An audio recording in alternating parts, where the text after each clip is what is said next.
Thank you everybody for being here and watching this conference about pop. And we are treating it in two different contexts. The first is Austrian context, and then we are traveling from Austria to Albania for understanding this influential of mass culture and pop culture in our context. And first of all, I have to say that this conversation is organized by Zeta Centre and supported by Austrian Embassy in Albania. And so thank you again, Austrian Embassy, and we are very happy that the ambassador is also part of the audience today. So we will start this conversation with the first guest, who is Karl Wratschko, which is a filmmaker and artist from Vienna, based in Vienna. He focused on silent avant-garde film and experimental music. He works as a curator at Cinema Ritrovato Festival in Bologna since 2016. Also, he is the author of film as Mare Liberum, Mare Clausum, Index, I Have Seen the Future, Pale April, and Montenero. Has been part of on film and curatorial project as Film Project Preisner, Remade, but we are focusing today in the exhibition, which it's been held in city of Graz in Joanneum Museum, titled Pop 1900-2000, which is like based on research mostly and archives, which is like trying to diagnose the pop influentials in Styria region, and Graz is the center of this region, so it's the second bigger city in Austria. And Karl, in that big project, was like co-curator together with Maria Freuhofer, with Reimuller. So Karl, thank you first of all for being with us. Yes. Karl is mute, okay. Yes, thank you to Zeta, thank you Emre for making the moderation, and thank you to the government, to the embassy in Tirana to make this possible. It's a good idea because everybody of us, you're not allowed to travel, so it's good that we make this online conference. Last time we met in Vienna and you were working there a very meaningful project, like outdoor installation, which was like downsizing the emblematic architecture of Guggenheim with other materials, metal and plastic, and was very intentional, the location, because that district is very poor in terms of cultural institution, and your intention was to use the inner space of that installation for cultural purposes, like doing conferences, screenings, artist talk, etc. How are you dealing now with COVID situation? The idea was to bring like the Guggenheim Museum to Vienna as a brand. And the artistic approach was to play with the name Guggenheim, you know, because the 21 district in Vienna is a very poor district. It's not the city center, it's like the banlieue in Paris. And very multicultural, as I remember well. And so the idea was to bring the Guggenheim to this area. And the funny thing is, we played with the name Guggenheim because if you say you make the Guggenheim Museum, you get a lot of attention and you get a lot of money and you get everything. So it was more playing with the name, because if you would call it like the Karl Museum, nobody would care about this. So the idea was to play with this branding, which is today very important for everything, which is sad in a certain way. This was the idea, and you have seen it. It really looked like a Guggenheim Museum, but just in small. Yeah. And people were really like proud in this area to have a Guggenheim Museum now. Yeah, it's also related to our topic, you know, like multiplying, you know, like what is cult, you know, and especially the landmarks of big cities like New York City, no? Yes, and using like a popular name like Guggenheim, and much more as possible, because there were many journalists there. We had like the very important politicians who talked at the opening and stuff like this. So usually if you don't have this name, you don't get it. And this was the game. The game was to play with the people, to play with the name. And a lot of people really thought that it's the real Guggenheim behind this. which Yeah. is not Yeah.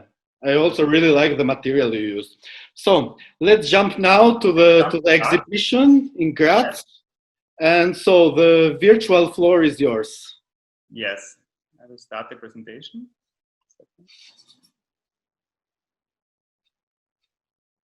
Yes, as Andrew has already said, the exhibition took like 10 months in Graz, and the research process was 1.5 years, and we were 3 curators. So it was a very long research process to make this exhibition, because I will talk about this. It's not so easy, like it was not an art exhibition, it was a historic exhibition. The exhibition took place in the Museum of History in Graz. That means this was not an art project, it was more like a research and curational project. And if you work with pop, I will talk about this later, it's not so easy like with art, because the objects and everything is not in collections. You have to collect it, and you have to go to the people, and you have to find all this stuff, so it takes so much time to bring everything to the museum afterwards and to make the research. And this was the poster for the exhibition. This is the museum.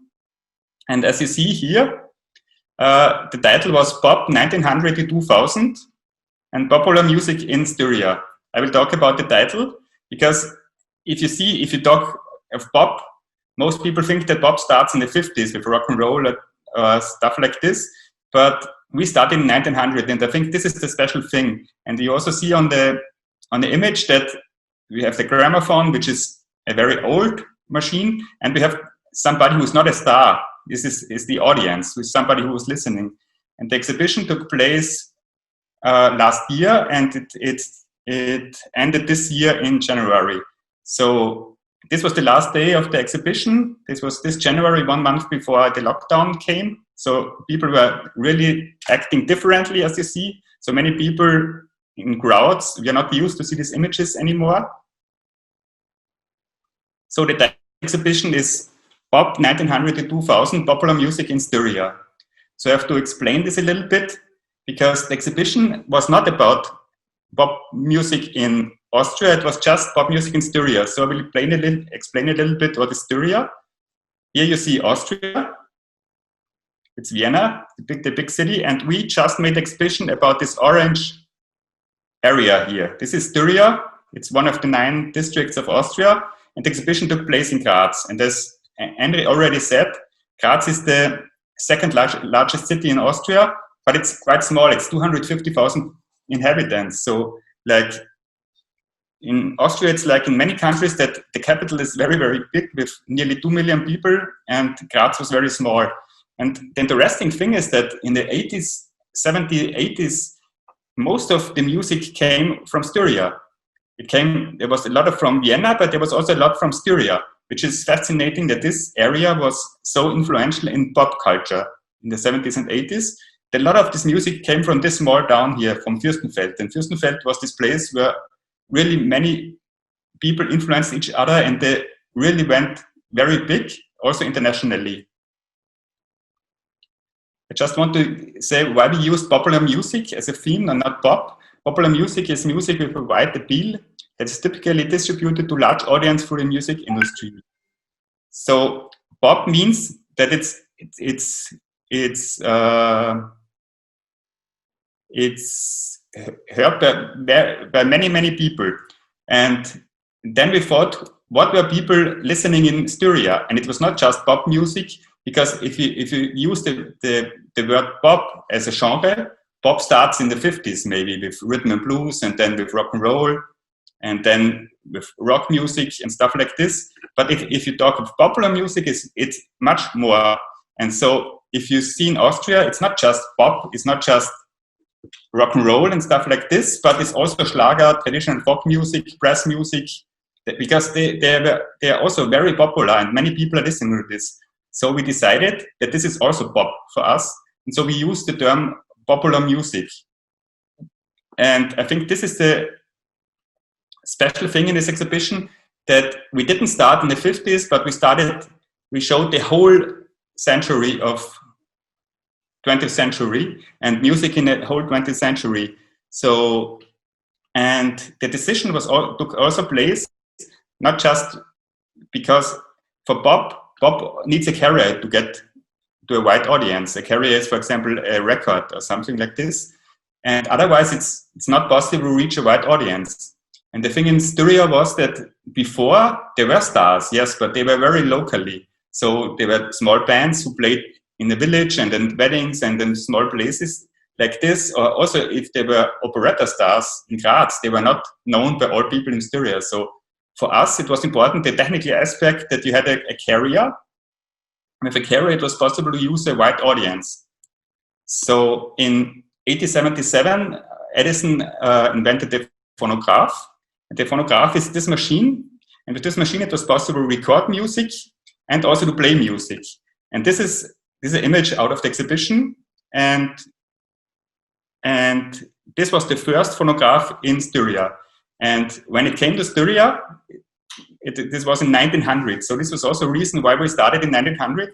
Because in 1900, the first time music from Styria was recorded. It was recorded on this wax cylinder.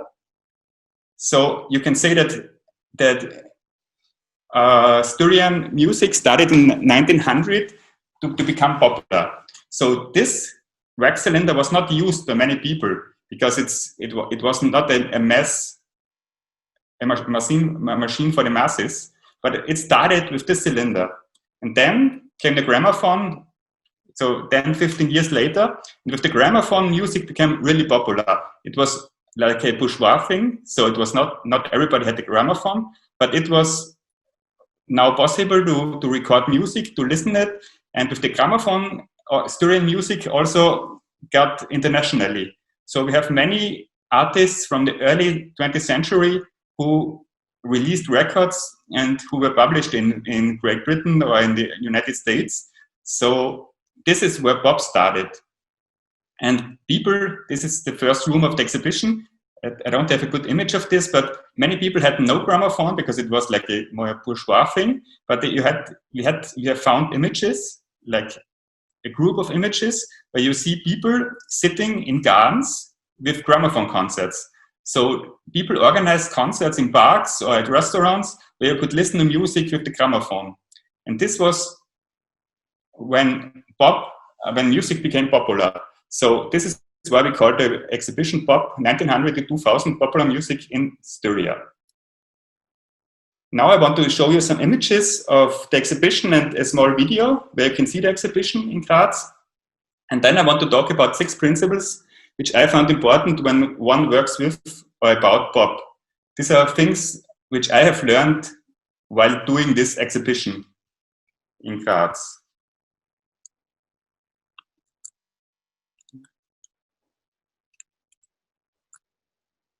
So now to change. Yes, I wanted to I think you all know one song from Styria, which is very famous, and I will play it for a few seconds, because I think everybody knows this song. And most people don't know from Styria.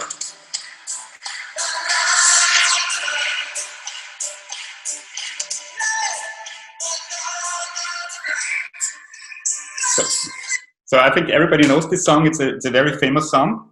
And it was from one band from the 80s called Opus. And now how to come to the other? Stop this.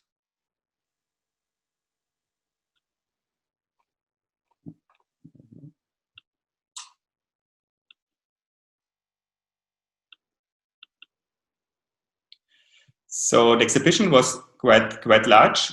So you had like 12 rooms. So it was a whole journey through the 20th century. And I will show you just a few seconds of a video. This is Maria, one of the curators. You can see like how the exhibition looked like. It's just 1 or 2 rooms of the exhibition. So you can see many objects. You have many things.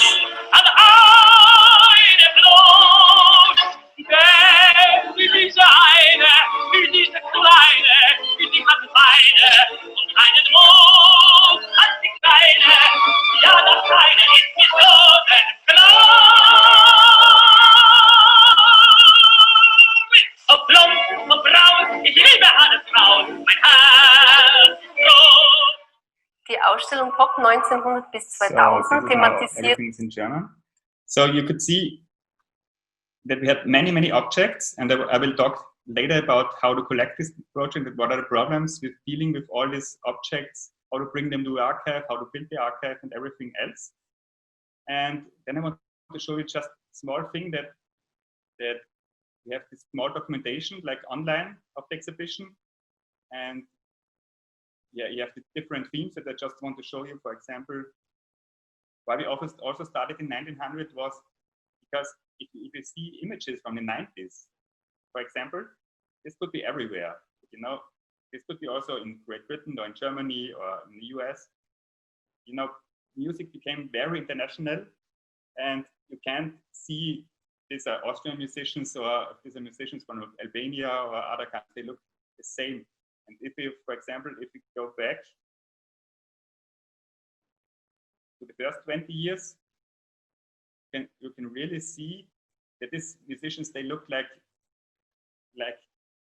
people from a region which you can't, they really look like Austrians. They don't look like people from Brasilia or something else. So it's really, at the beginning of the century, it was not so international. But these people were, for example, if you see this group, it looks very traditional, but this group was really big in the US this time. The music is very traditional, but it was really, they played at the World Exhibition in St. Louis. They made like tourneys.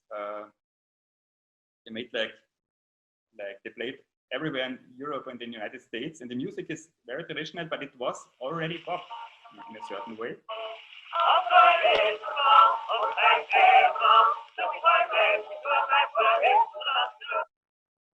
And you see that they really were the big stars, like the Obersteirer, which means the people from Upper Styria, that is the region in Styria.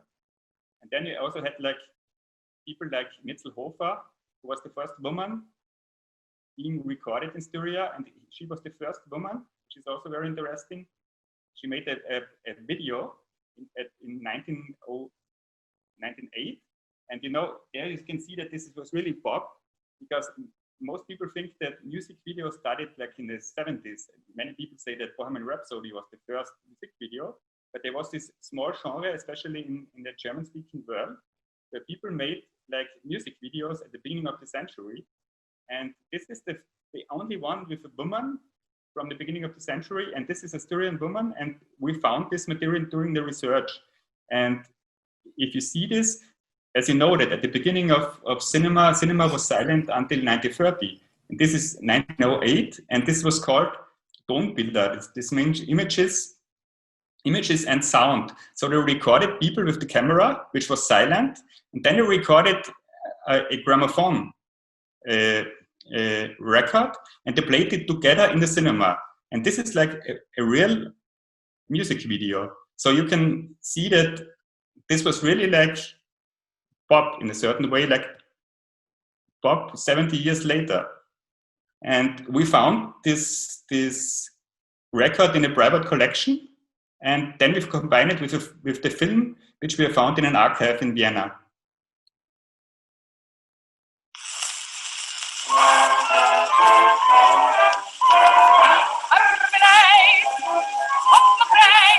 So you can really see that it's really like a music video. And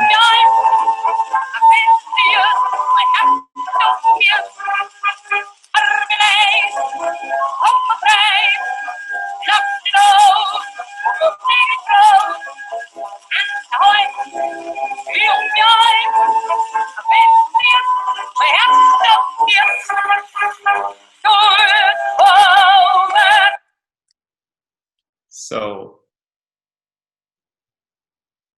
but then, for sure, we went further and further, and the 70s, 90s, and 60s, this is what you usually see as film, as pop music. This is, for example, Opus, the group where we saw the video, and we had many objects from this period too, and everything was collected, especially for this exhibition. There was a small collection of photos in Graz in a rock archive, but most things were really collected for the exhibition. Now I'll go back to the presentation.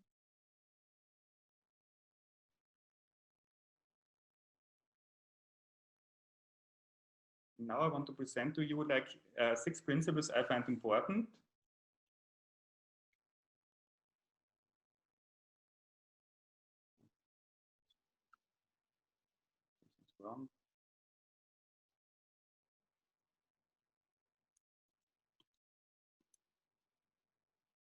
So the first one is pop is much more than just music genre starting in the 1950s.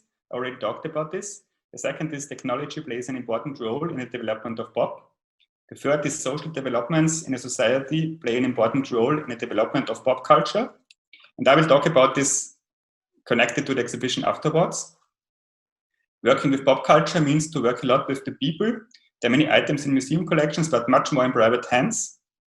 And the fifth, the memory of the audience, the consumer, is very important to tell a history or the history of pop. And subculture is very important to understand developments in pop. I already talked about the first one, but so we decided during the exhibition first, we thought if we make a pop exhibition, we start in 1915 and we do the last 50 years. But then after we made these decisions that for us, pop is much more, and pop started with the development of discs and started when music was spread widely. We also involved traditional folk music, Schlager, etc. in the exhibition. And for example, here you see also a very famous group from Styria, the Kernburm. And the interesting thing is they were really played. This was what most people were listening to this music. They were not listening to Beatles or other stuff. They were listening to this music through the radio. And then the interesting thing is that these groups really acted like stars. They really had like videos. They made this movie. This is a long feature movie which we have shown there, and this is like connected to the Beatles movie. It's a Hard Day's Night, and they really used the same structure and the same systems like the Beatles, and they really made like a traditional band. They copied like the marketing and everything from the Beatles, which is very interesting. And here you can see like this is the first room. Here you can see this video we saw, and here you can see we also used the machines. Here you can see a projector from this time, and here you can see the gramophone with the original disc. So it was played like this. So this was for us also pop. And then we had like, for many artists or many themes, we have collected like images, and there were always, it was possible with a headphone to go to these walls and to listen to music while looking at the images. So you had like music in the room, but you always had the possibility to go to these places and listen to music while looking at the images, which is very important in my opinion, because you connect the music to the images and to the texts and everything else. The second principle for me is technology plays an important role in the development of pop. So it's very important to involve the history of recording and playing equipment in an exhibition about pop or in a scientific project about pop music, because it's not always the idea of the artist or the musician. It's to find a new aesthetic or a new style or a new genre.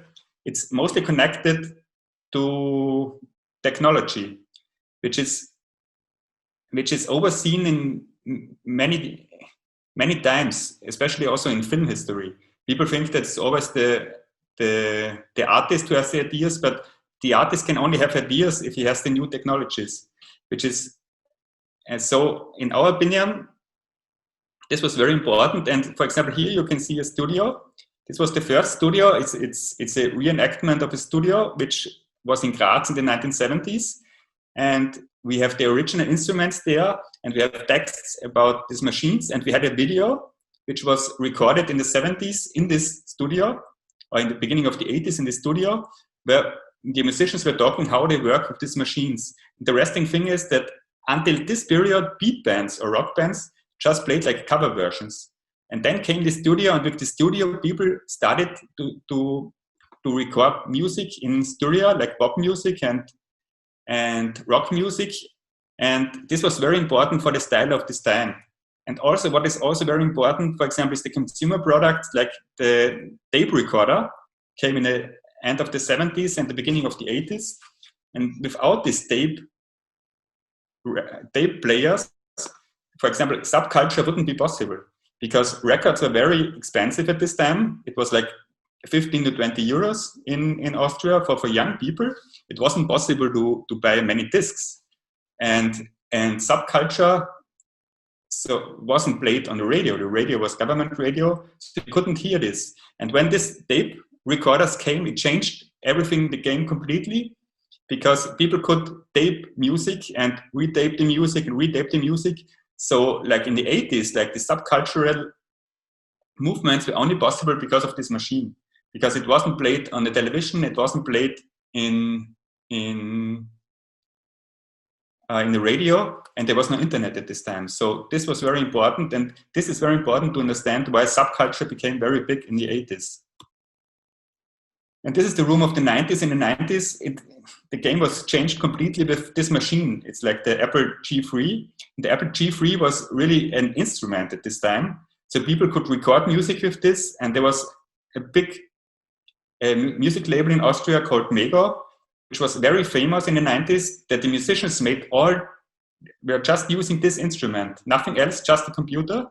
And they were also playing with the computer live. So this was really, in the 90s, the computer changed everything, and it changed the aesthetics, and it changed like that people could record at home, and that it was not necessary to have like a music label who paid for the recording process in a music studio. So this is why technology is very important, and we have collected like the technology from different areas and combined it with the history of pop. The third principle for me is like social developments in society play an important role in development of pop culture. So involvement of political history in the pop exhibition. The exhibition took place in the history of in the Museum of History. So you can see that it's not just about music, the exhibition was also about history. And for example, here you can see a poster which called and Arte de Musique, and that Arte de Musique means degenerated music in a certain way. And here you can see like Afro-American music, Jewish music, and you can see the face, stereotypic face of a Jew. And this was a poster which was from Graz, and it was in restaurants and everywhere. And this changed completely because, for example, in the 30s, there was a small influence of jazz music in Styrian music. So you had small groups playing like jazz-influenced music. And when the Nazis came and they said that this is not real art anymore, this is not music, it's forbidden, it disappeared for 20 years. Jazz music disappeared until the 50s in Styria. And also like Jewish music was not allowed until 45, and many people were not allowed to play, and they were forbidden, and then many people died. So social developments are very important in music. And for example, in Styria, before the Nazis came in 1938, there was already lists by illegal national socialists who said which music is forbidden, which musicians are not allowed to play on a stage anymore. So everything was prepared before the Nazis came. And this changed really the development in music in Styria for a long time. What we have done is that we always had a lot of photos and everything, but we always had texts about political things and everything. And we always had this timeline in the exhibition, which connected like political events and things with the music. So we have this everywhere in the exhibition, and which was very good because you could understand why some things happened, because you were remembered about political events in Styria. Here you can see a traditional hat from Styria, by the way. Then the fourth principle is working with pop culture means to work with the people. There are many items in museum collections, but much more in private hands. So we have to involve like the actors, musicians, promoters, critics of the past as experts. So as I already said, most things are not in archives. We have worked a lot with archives. We have been in the film archives in Vienna, in Germany. We have been in most libraries. We have been in a television archive. We've been everywhere. But most things in pop are not collected in museums. because especially in the German-speaking world, we have this E and U music, which means E means serious music and entertainment music. And serious music was serious, so it was in exhibitions, and pop music, which is entertainment music, was not collected so much in the past. It starts now more and more, but it wasn't collected, so you have to go to the people. So you really have to ring the musicians from there, you have to go to them, you have to go to the attic of them and to find all these objects. So all these objects were original objects from the musicians. And he is, for example, one of the rock and roll musicians from Styria, and he brought us things, and we also said to the people that they should do like expert how to say, they should go with the audience and tell about their history and everything. So they were really involved in the exhibition. So, and this is why this exhibition took so much time, because we really had to build an archive. We had to collect everything. And this is the nice thing about an exhibition like this, that now there's an archive of pop culture in Styria. So it was, the curatorial work was not just bringing everything in the room and look how to bring everything on the wall or how to present it or how to tell a story, but it was also the whole collective process, which is very interesting because you get to know all the people and you go to them at home. So this was a lot of the curatorial work. This is also where we were free curators, because it's a massive work to do this. And we have also made like interviews. We have filmed them with musicians and also with spectators and with other people, and showed them in the exhibition. So this was also a very important part of the exhibition, where newly made videos with figures of pop culture from Styria. And we had like, for every decade, for every decade we had one small cinema like this, where you could watch these films. Number 5 is the memory of the audience. The consumer is also very important to write the history of pop. So the involvement of the audience was also very important. I also already said this. Also the audience, they were experts. So we talked with a lot of people who were no musicians, who were not scientific people, who were just consumers and who went to concerts and who collected music and everything. So they were really involved. And we also made like a timeline. And we have asked people, this was the first day of the exhibition, which music they can remember in which period, in which music they have bought. For example, we had like records and this was at the end of the exhibition. We have gathered a lot of information from the people, what they have listened at which period. So it's also important to see what is remembered. It's not just what was there, but also what is remembered, because this is also popular culture is about memory in a certain way. So in the 6th principle, I talked a lot that pop music has to be popular for me, but also subculture is very important to understand developments in pop, because even though subculture is not widely heard and not widely known, it's very influential, and it influences like popular music and pop culture. So we collected a lot of subculture also. And for example, here we have made an installation, and we have shown there was a lot of bands where we had just the name, because they just played live. They've recorded no music. There was no video material and nothing. So we just showed the names of them, and we had some videos of some artists. So subculture is also very important, even though it's not pop in the real sense, because pop is popular, but subculture is also very important. So it's very important to look also at subculture if you work with pop or pop music, and also like if you work with film. So we have collected all these images and all this music from subcultural artists. So you can see like he's the guy you've seen before who did this guided tour. He was in one of these bands. And the good thing now is that we really have an archive, which is now part of the museum, and which is called the Rockarchiv Steiermark, which means like the Rock Archive Styria. And there are all these things we have collected are in this museum, and they are digitized. You can also see them like in a digital way in internet in the future. So this is really, the exhibition was just a starting point for an archive and for a department which is now part of the Johanneum in Graz, which is very nice. So again, to remember, these are the 6 principles I think are important if you work with pop, or if you do a pop exhibition, or if you make research in pop. And yes, thank you very much. I hope it was interesting.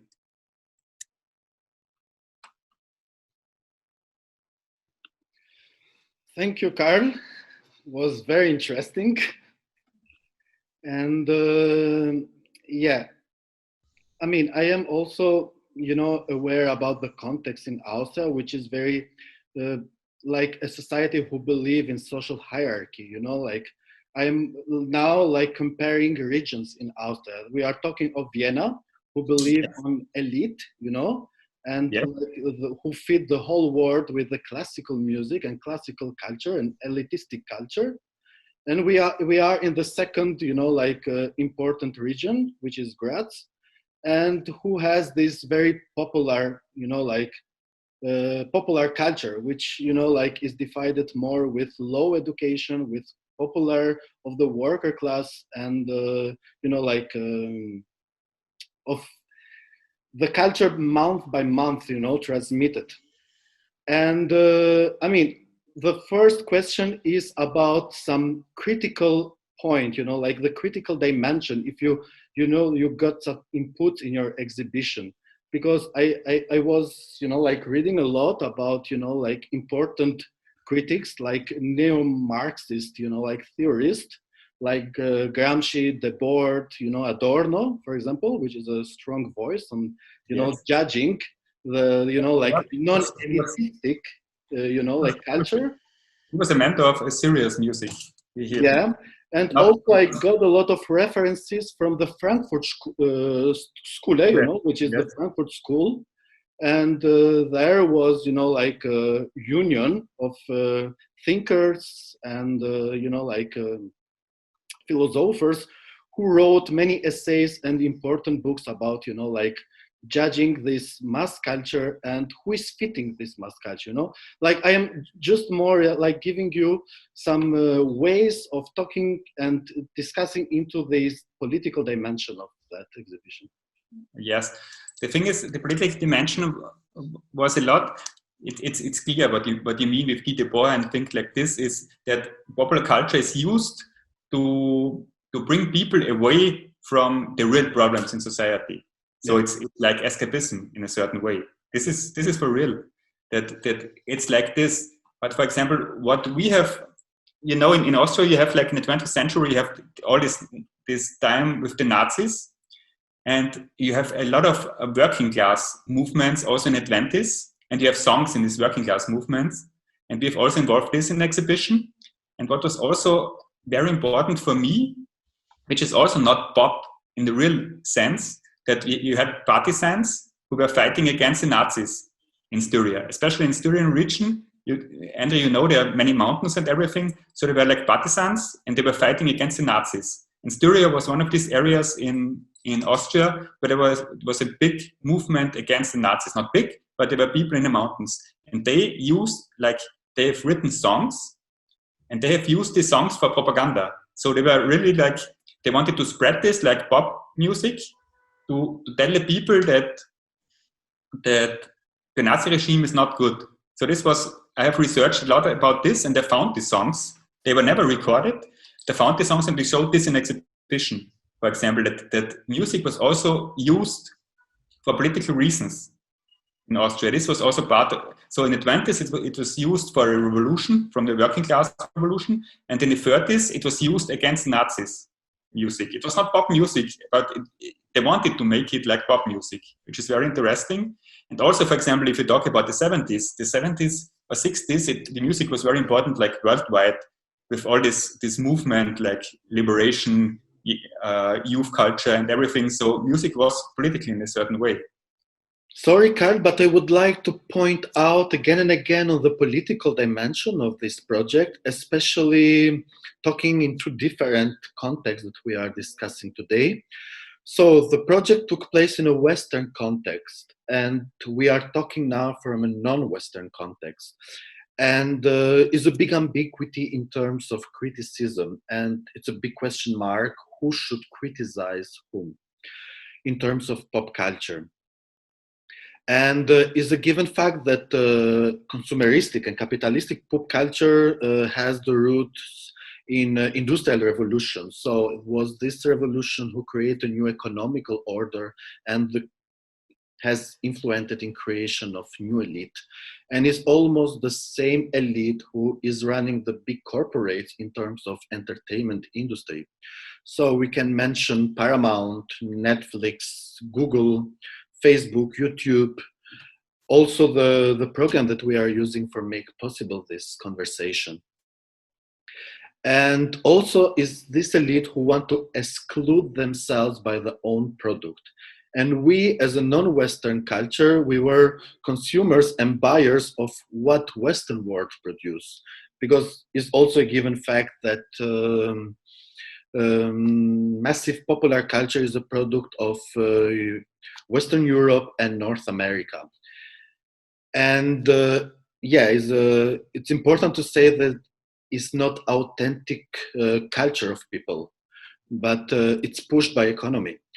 And I would like to jump in a very interesting point of view by Alexander Philip, which is a Swiss director and writer. And he tried to give a moral view on this question. And also, it's very important to say that he operates in a left-wing ideology. And he said that politics divide us, religion divide us, cultural beliefs divide us, social issues divide us. Is popular culture who is universal language, and is our fabric as human being. And American civilization made something important because made fun important. So what do you think about? If you speak of all these big players like Paramount and this big Sony and these big companies, I think this is really a mass culture which is internationally. But I think what we have done is interesting that there are also like local phenomena of pop. Yeah. You know, and I think today it's important that it's not just the big players, but also the small underground things and the small things and like local pop culture, like in Styria or maybe also in Albania, that this also takes place. Okay. Yeah, I can just say something? Yeah. I will make just one comment, Karl. I don't know your age because it's hard to evaluate from the screen, but I suppose you are the generation that used tapes. Yes. Okay. Because when you were showing some pictures of the tape recorders, I was thinking of my youth. I mean, my childhood, let's say, or my puberty years. And at that time, when you were talking about pop culture and especially about subcultures and the way how music was spread, the subcultures mostly, not the mainstream, but the subcultures. One parallel, it occurred to me because I was like 16 when communism fell in Albania. So I am the age when we used tapes the same way. For us in Albania, maybe pop culture was some kind of subculture. Yes. In the East, because that was forbidden somehow, like officially, but it was spread. Through tapes, yes, and people. Especially in urban cities where people had the technology, because not everybody had tape recorders either. Yes. We had the same issue that what you mentioned about the gramophone. Yes. Like much later in Albania, this thing happened with tape recorders. That was some kind of elitistic to have one. Like at the end of the 80s. So we also gathered and listened to music, pop music, but okay, some guys in my age, we were more like into heavy metal and that kind of stuff. And that came through from the West in some kind of underground channels. So it's very interesting how history, the similarities that we can see from time to time and from place to place. But the context is different, but the similarities are there. I mean, the way how music is being spread, how music is being listened to. And this was so interesting to hear from the region, from Styria that you're mentioning now, because you can see things that are similar with my own experience, but the context is so different. So it's very interesting talk about your project. Yeah. So it was valuable to me to hear it now. The same in film, for example, the VHS tapes were very important in the exactly. 80s. Yeah. Most people have seen. I've seen the whole film history on VHS tapes in the 80s. Yes. Yes. And very bad copies most of the time. Yes, mostly. With awful quality and yeah. Yeah, but it was not, quality was not important. Exactly. But it was interesting, and it's so. I suppose that others will talk here about the Albanian context when it comes to pop culture. But while I was listening to you, I saw that, you know, the relativity of things sometimes, because during communism, that's important to just point that pop was forbidden. Yes. I mean, Western pop was forbidden completely. You could end up in jail if you imitated or if you played westernized pop. We had our own pop, which Michaela knows much more than me about this, but we had our own version of pop music, but Western kind of pop was forbidden. And that was like like an underground stream here if you listen to, let's say, I don't know, the Beatles. And you also had this pop. Elvis, or, you know, the stars. You also had these festivals. Once saw this film about this music competition, which is in Albania in the 70s, I think. Yes. Which is like these competitions in Italy, I think. Yeah, it's more like chanson. Yes. Yeah, Schlager, what you call it. Yes, it's Schlager. Yes. Yeah. Karl, is now Conchita the most internationally recognizable pop star from Austria? They are they're free hip hop artists from, they make German raps, and they're really huge. They are bigger than most people in Germany. They're coming from, but they are not listened to in the English speaking world, but hip hop is very big now in Vienna. And Vienna was very, very important from the 90s on in electronic music. Yeah. So not like this, you know, like Code and Dorfmeister and this stuff. I think it's also people, it was very... Like Tosca, and you had some, Yes, Tosca. And also like experimental music is now very big from Austria. If anyone for the participant has any question, just unmute the mic and be free. I have one more question. Karl, did you involve your own memories in this exhibition? Were your tapes there? Yes, there were some things. Okay. Yeah, yes, sure. Your own, like, stuff, you know. Yeah, for example, some CDs were from us, or stuff like this. And for example, one of the curators was also a musician who played in a band, and we had his stuff there, and we had machines there. So yes, the first thing you do is you look at your own collection. Yeah. So you did not spare your own stuff, you put it for the cause. Yes, the thing is, for example, Styrian music was really very, very influential in the 80s in the German-speaking world, and we were listening a lot to this music also in the 80s. So in the 90s it was more internationally, but in the 80s I was listening a lot to these music bands. Even though today I don't listen to Austrian music much. Yeah. But in this time, yes, it was very big. I had also one comment, actually. First, congratulations. I think this is a very interesting work, and since it is a matter that concerns me directly, maybe more than my colleagues, I think that it's an amazing research, and I really appreciated the part of research within it and the idea of the archive. To bring the archive together with an exhibition, which is a very interesting example, and perhaps we can also do something similar in Albania. My question was, is there a field of popular music studies in Austria? Yes, there is. If you are at the university, at the music university, you can study popular music as a. You can also study this, and there's also like a private university in Vienna where they teach you to be a pop star on an academic level, which is very strange. Oh, that's interesting. Yes, there's always this, and you have to pay for this, but it's like it's an academic.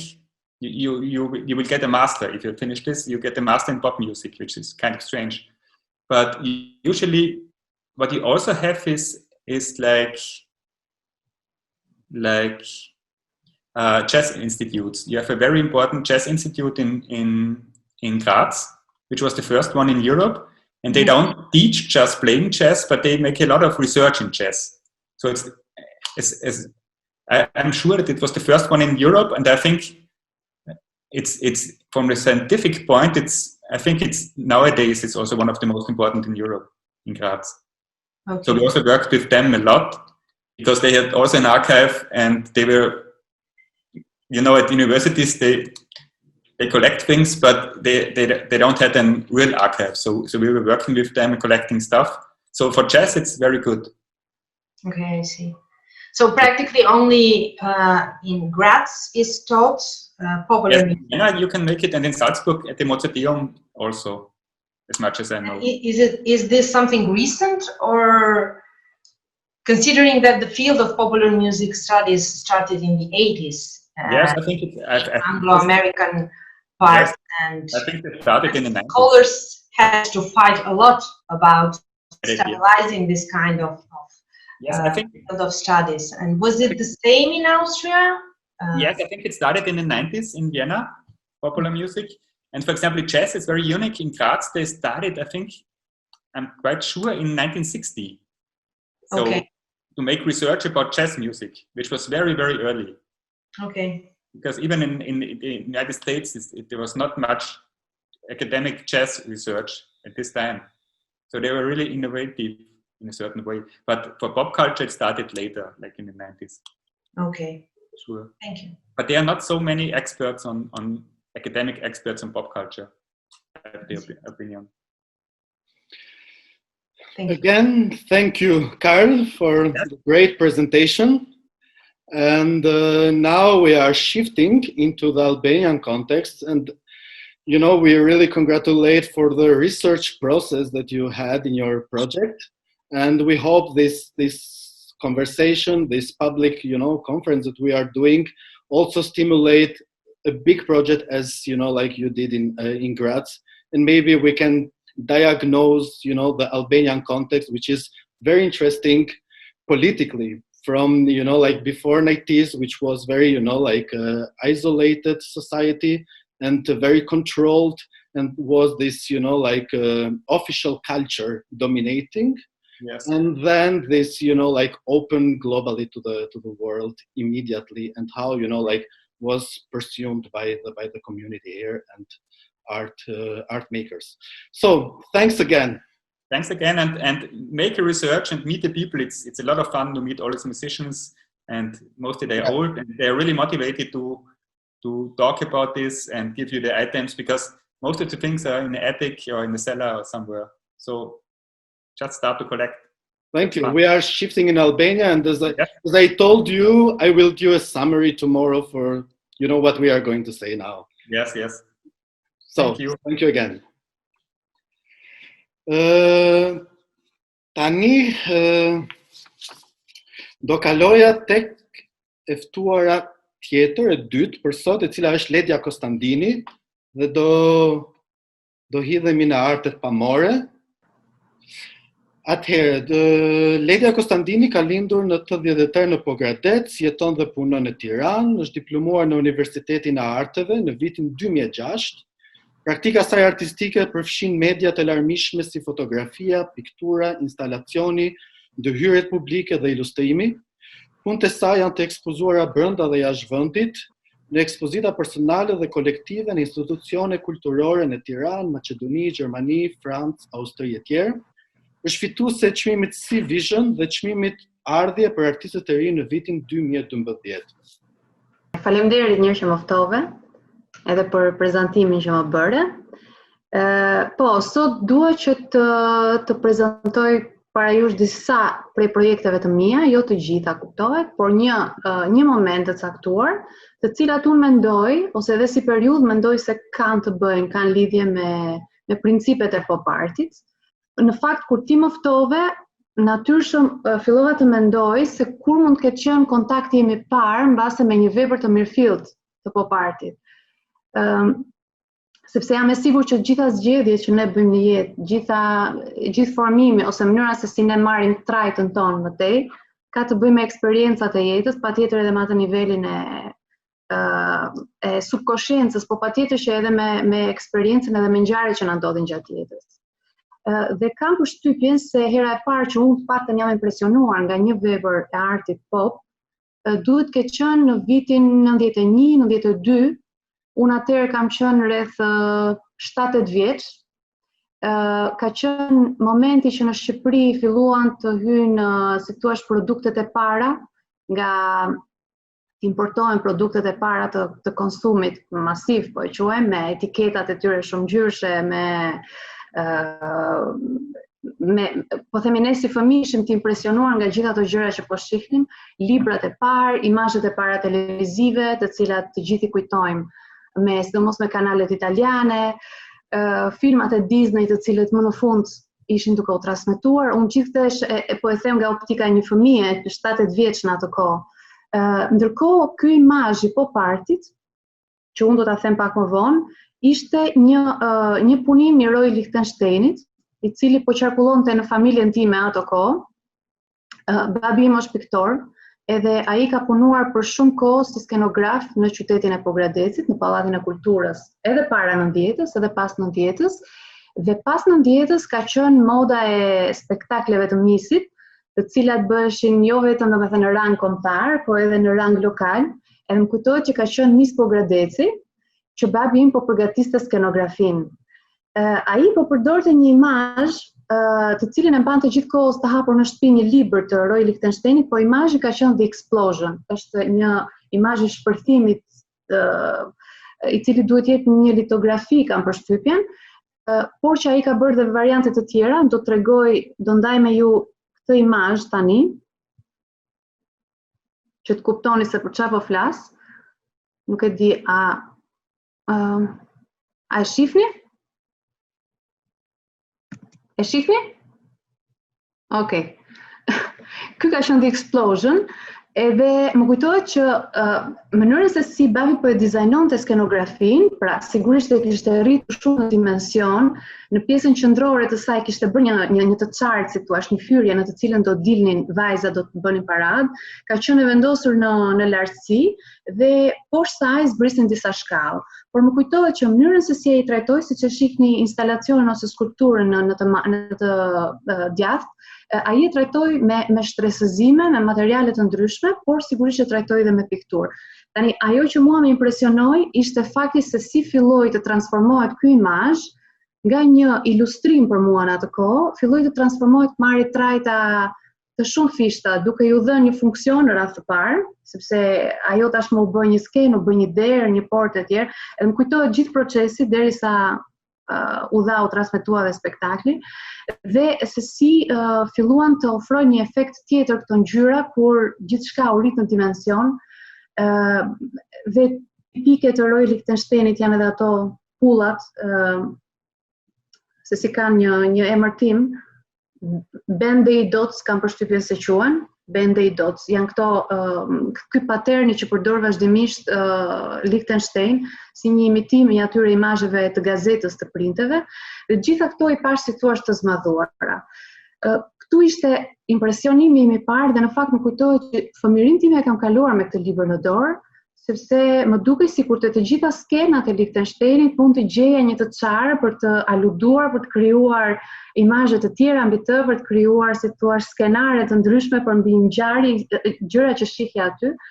Dhe kam përshtypjen se kjo më ka ndjekur dhe më tej në mënyrën se si unë i përqasem pastaj motiveve të ndryshme që zgjedh.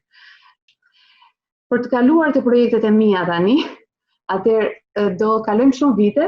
Bëhet fjalë tani për vitin 2012, kohë në të cilën unë fillova, sepse tek kjo seri doja të ndalesha, nuk po shkoj më herët se sa kaq, kishte disa vite që kisha mbaruar shkollën. Në vitin 2012, pasi kisha krijuar një koleksion shumë të madh fotografish, sidomos fotografi urbane, aparati fotografik digital kryesisht ishte një mënyrë shumë praktike për të mbledhur, si thua, impresione gjithandej, dhe më dukej si një çelës me anë të cilit unë mundet të lexoja gjuhën urbane, të lexoja gjuhën e qytetit. Duke dalë vazhdimisht duke bërë fotografi, edhe duke fokusuar, si thua, optikën time në vende ndryshme, fillova të lexoj pikërisht këtë që thash, leksikun e vetë qytetit. Mirë po, nga që kisha akumuluar kaq shumë informacione, impresione të tjerë, erdhi një moment që e kisha të nevojshme të dilja nga studio, ose dhe nga konteksti, po themi galerisë i studios, dhe ajo që ndodhi është që vendosa të krijoj disa projekte, të cilat ishin projekte outdoor, në formë instalacioni, ndërhyrje e tjerë, të cilat përmbushnin edhe një diçka tjetër që ka të bëjë dhe kjo me principet e pop artit.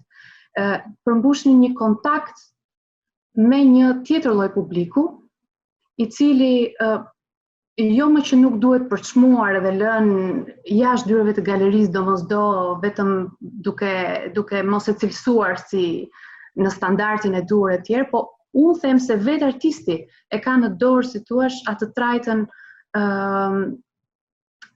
komunikuese, dhe gjithashtu edhe të ofruarin e mesazhit, të edukuarin në një farë mënyrë të kulturës dhe të kultivuarin e shijes të publikut, po themi.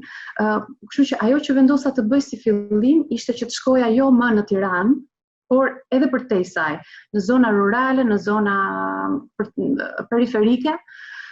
Praktikisht, mënyra se si e zhvilloja projektin ishte në fillim e piketimet e vendeve që unë do të ndërhyja, më pas ishin trajtimet të ndryshme në trajtën e skicave ose kolazheve, dhe më pas ishte para përgatitja në studio e ndonjë materiali që më duhej ose ndonjë objekti, i cili transferohej në hapësirë në kontekstin që e destinuar. Atëherë do bëj prap një lidhje me këtë screen. Okay.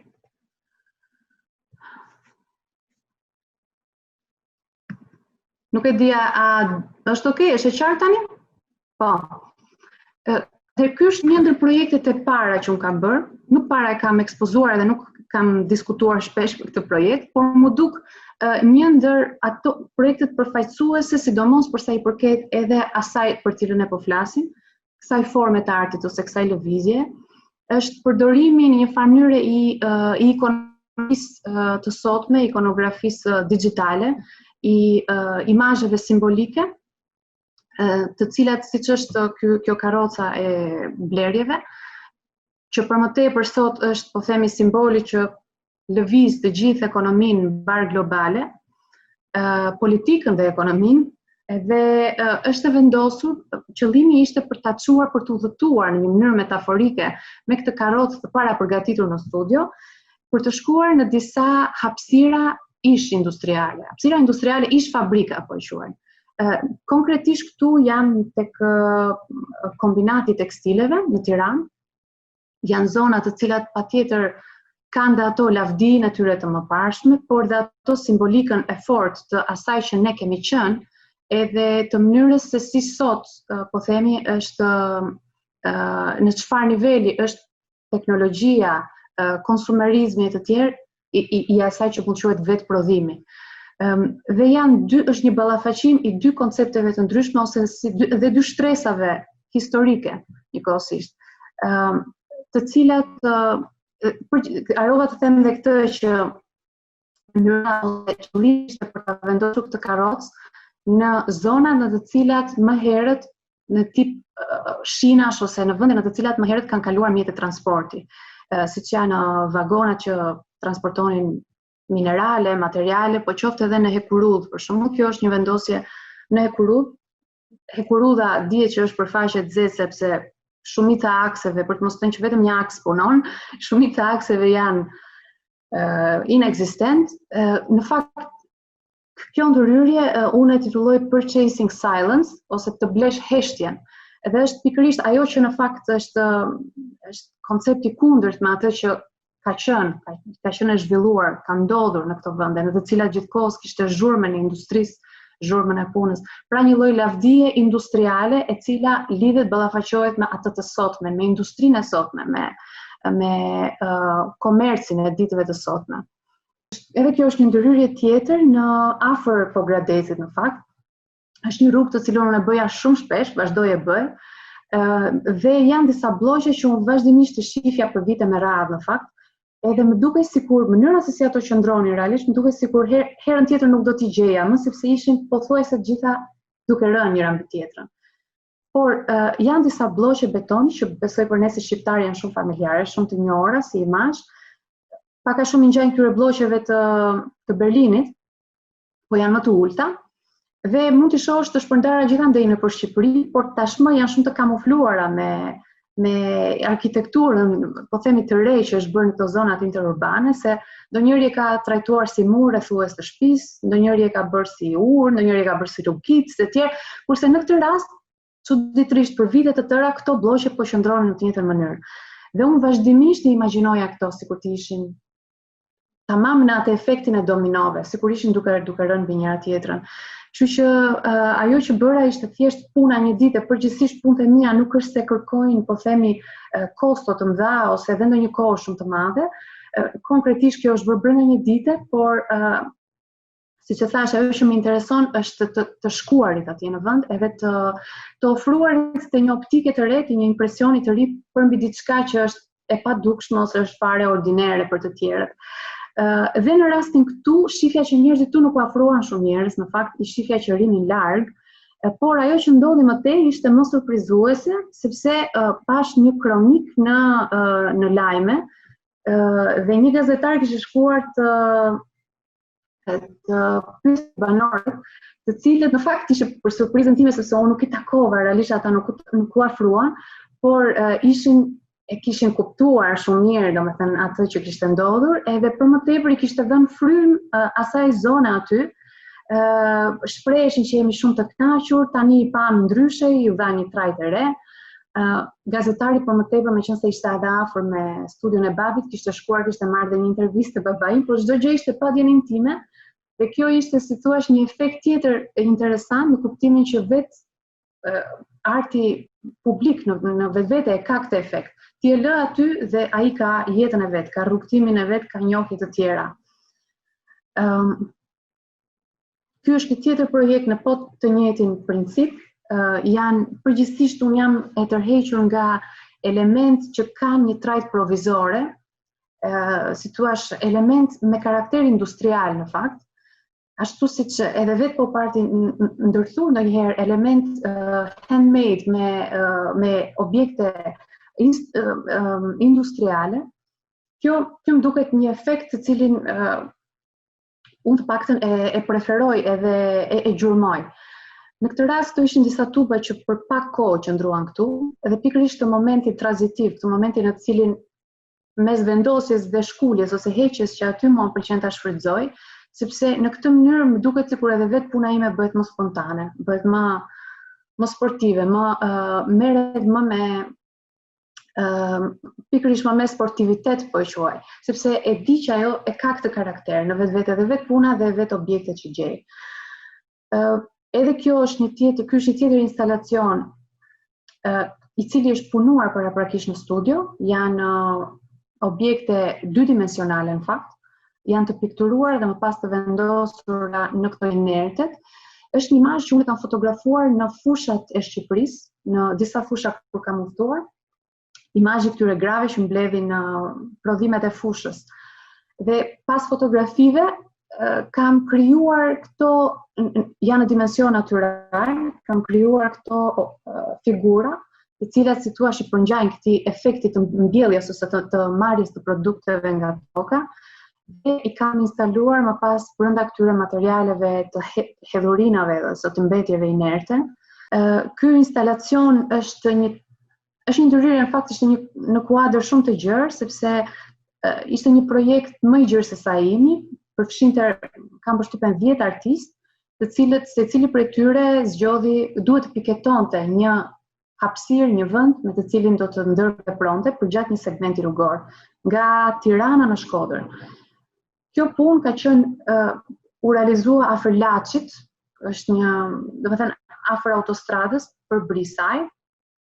E zgjodha këtë vend sepse më duk realisht si një skenë në të cilin po zhvilloi një teatr ose më duk tamam sikur ishte stage aty me ato shkallë që ngjitej, dhe për më tepër ishte, nga që e bëra shumë shpesh këtë segment, pash kaq shumë nga këto lloj strukturash dhe fillova të kuptoj ose të përpiqem të investigoj për arsyen pse këto lloj godinash qëndrojnë, jo godina, po struktura qëndrojnë të pambaruara, dhe në fakt unë fillova të aludoj dhe në lidhje me këtë sepse pash dy flamorët që ishin vënë aty, flamori danez dhe flamori shqiptar, mendova që ky person patjetër do kishte të bënte me Danimarkën, kishte punuar atje etj.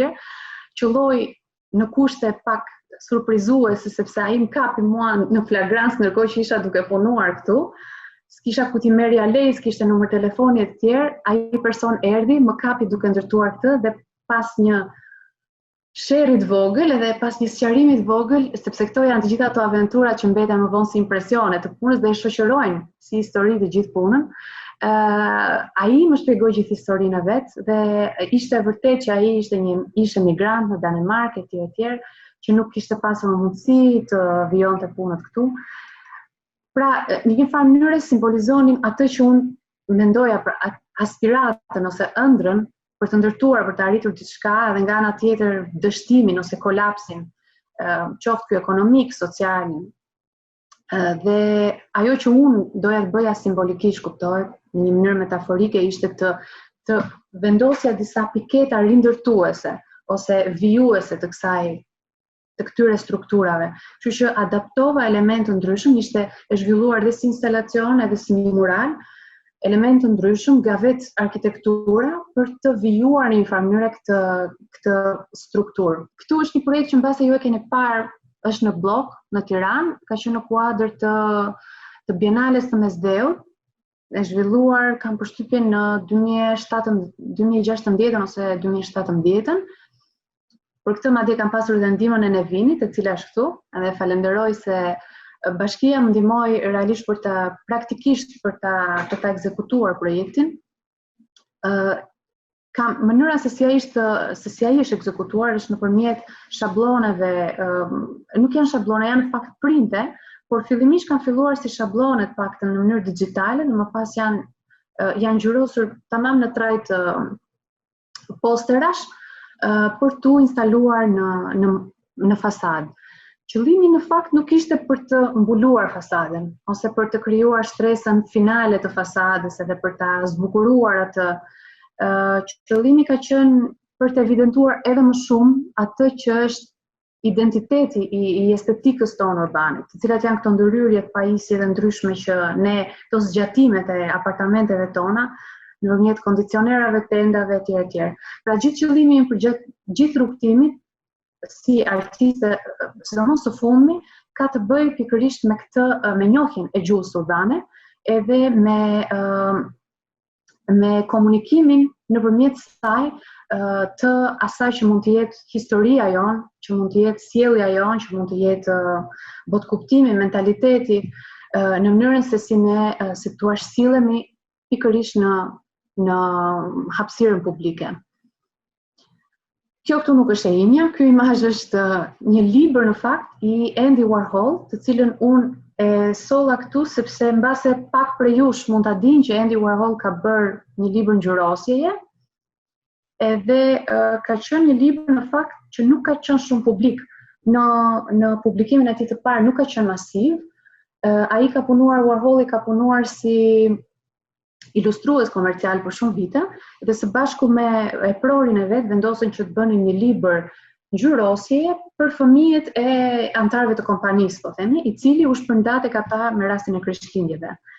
Duke marrë si thua piknisje nga këto që thash, mendova të krijoj këtë projekt i cili titullohet Zinc City, edhe është libër një libër I cili është një iniciativë tërësisht personale, është botuar në 2017, është një libër të cilin unë ja u adresoj të rriturve, por kjo nuk do të thotë se s'mund të ngjyroset edhe nga fëmijët, sepse por niveli I vështirësisë është I lartë.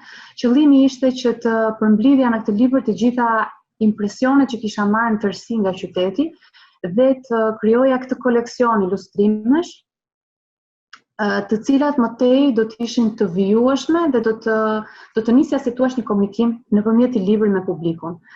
Duke qenë ilustruese për shumë kohë, kuptova që kam kuptuar potencialin që ka libri në fakt për të komunikuar përtej arritjeve të tua. Nuk është një lloj si një vepër arti brenda një galerie, e cila ka një kontekst të kufizuar, që ka një publik të sajnë, të përhershëm base, kurse libri është kaq I gjerë, po themi, kaq I shtrirë gjeografikisht, kaq I pa arritshëm në kuptimin e mirë të fjalës, kuptimin që ti nuk mund të kontrollosh dot atë ku shkon libri, por është komunikim dhe gjithashtu ka edhe këtë efektin e të njëjtës vlerë pavarësisht kopjeve të tij. Kështu që unë e përdora këtë format, këtë formë për të komunikuar me publikun të gjitha këto impresionet që unë kisha marrë për gjatë kohës nga qyteti. Këto janë disa nga fletët e brendshme të librit. Është një libër që ende është në qarkullim, edhe mua vijojnë të më vinë imazhe nga njerëz të cilët e ngjyrosin, edhe këto janë disa foto që madje ka bërë Endri në Pompidou Metz. Libri ka shkuar edhe atje fatmirësisht në kuadër të një ekspozite mbi arkitekturën. Libri ishte në sallën e interaktive me publikun, ku publiku ishte I lirë për ta ngjyrosur, dhe qelloi që Endri ishte në atë kohë atje dhe më nisi këto foto nga studentët që po e ngjyrosnin. Ka imazhe të ndryshme që më vinë nga njerëz të ndryshëm në mënyrën se si ata e kanë ngjyrosur, duke më thënë edhe arsyeën sepse mbase e kanë bler librin, ndonjëri për kuriozitet, ndonjëri e mban të pangjyrosul sepse I pëlqen grafikisht, dhe një tjetër thjesht ka 3 ngjyra dhe vetëm ato 3 ngjyra e ka bërë gjithë librin, dhe një tjetër përpiqet të japi drejtie, formë, përpiqet ta pikturoj, kështu që të përqasjet ndaj librit dhe vjueshmëria ose kjo bashkëautorësi që unë kam në publiku më tej është edhe më interesante. Kjo ishte imazhi I fundit që kisha për t'ju treguar. Me kaq po e mbyll në fakt, sepse mbase dhe u zgjata. Më falni. Shpresoj që të kem dhënë një tërësi, një panoramë të përgjithshme të asaj që konceptoj unë në lidhje me pop artin edhe mënyrën se si ai ka reflektuar në krijimtarinë tim, në një pjesë të krijimtarisë. Endri? Faleminderit Ledia për prezantimin. Në fakt, më shumë se një pyetje është një lloj mundësie për ta qartësuar pak pozicionin e artistit në lidhje me projektet e realizuara në periferi të qyteteve. Të paktën siç e lexova unë, artisti përdor veten si mjet eksportimit të një kulture të masës në disa zona të paurbanizuara dhe mbase ku dhe bota digjitale nuk ka influencë në përditshmërinë e tyre dhe ka një lloj forme autentike se si e trajtojnë peizazhin. A shikon veten si një mjet indoktrinimi për këto komunitete genuine? Unë e thash që së pari ishte nevoja ime, si artiste që mund të dilja përtej studios. Së pari buronte nga një nevojë ime personale. Dhe sigurisht që isha e bindur që edhe sikur të largohesh nga qendra e Tiranës, është e pamundur që dikush të njohë se çfarë ndodh sot në art, ose për më tepër të njohë se çfarë është piktori, po e quaj. Edhe piktori ndonjëherë nuk arrin që ta njohin si figurë njerëzit. Është e rëndësishme, sërish po citoj babin tim këtu, sepse ai është një artist që del vazhdimisht në peizazh. Dhe pavarësisht se ai nuk I ka vënë vetes rolin që unë I kam vënë vetes në këtë rast, që të shkoj dhe të komunikoj, të kontaktoj me ta dhe të ftoj ata që të më ndihmojnë, dhe kjo mënyrë që ai përdor, pra mënyra fakti që ai del, edhe shumë persona e shohin dhe shumë persona vinë dhe ndjekin si thua hap pas hapi procesin e tij, është një lloj informacioni I ri, është një lloj është si të japësh nga vetja edhe të shkosh ta ofrosh këtë diku në mënyrë altruiste. Përtej nevojës që ne kemi për të rënë në kontakt me natyrën, siç thash për peizazhistët apo për mua që kam nevojë që ta prek atë kontekst sepse kam të nevojshme ta montoj edhe atë punë aty. Por patjetër që është e rëndësishme që ne të ofrojmë këtë pjesë. Kështu që të shkuarit atje, të komunikuarit, vazhdimisht mua më duhet që të prezantohesha si piktore, pra duhet të filloja një komunikim nga një nivel më bazik për të shkuar deri, sepse këto janë të vetmet projekte, ka dhe shumë projekte të tjera në të cilat komunikimi ka qenë dhe më i afërt, në të cilat edhe më tej duhet ju pak nga pak, shkallë, duhet ju tregoja se çfarë ndodh dhe se pse unë jam duke bërë këtë. Atëherë, tani do kalojmë në një tjetër fushë që mund ta konsiderojmë edhe gati si gishtin në plak për sa i përket kulturës së masës, kulturës pop, e cila është fusha industria reklamave, dhe ne kemi ftuar pikërisht kjo industria që e çon shtëpi me shtëpi këto mesazhet konsumeriste dhe unifikon edhe po themi ne homogenizon shijet e publikut. Dhe tani do kalojmë tek Anima Picture, është një kompani e specializuar në krijime dhe projektime audiovizuale. U themelua në vitin 2009 dhe synon të krijojë përmbajtje cilësore për klientët e saj. Eksperienca në këto vite ka treguar se operon cilësisht në konceptim dhe realizim të industrisë së reklamave, filmit, video muzikore, evente publike, shfaqje televizive e tjerë.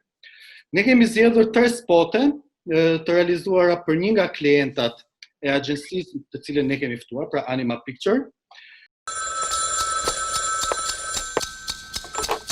Alo? Po? Patjetër. Çuna? Duhet të mendojmë një reklam për Alp Telekom dhe Eagle. Është një super paketë mujore me 1000 lekë, 2 GB internet. Telefonata pa limit me Alp Telekom dhe Eagle Mobile, 100 mesazhe kombëtare dhe 200 minuta kombëtare. Mendojmë. Sa minuta the? 100 minuta? Janë mira fjali, janë miliona gërma, janë... Imagjino, gjitha të mira megabajt internet, sa shumë video dhe foto i bie.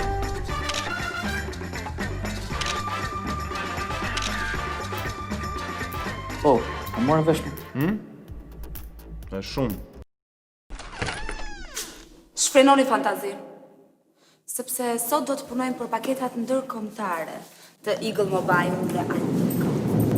Vetëm 500 lekë. Ju përfitoni 180 mesazhe dhe 180 minuta ndërkombëtare me Kanadan, Turqin, Greqin, Italin, Anglin, Gjermanin dhe...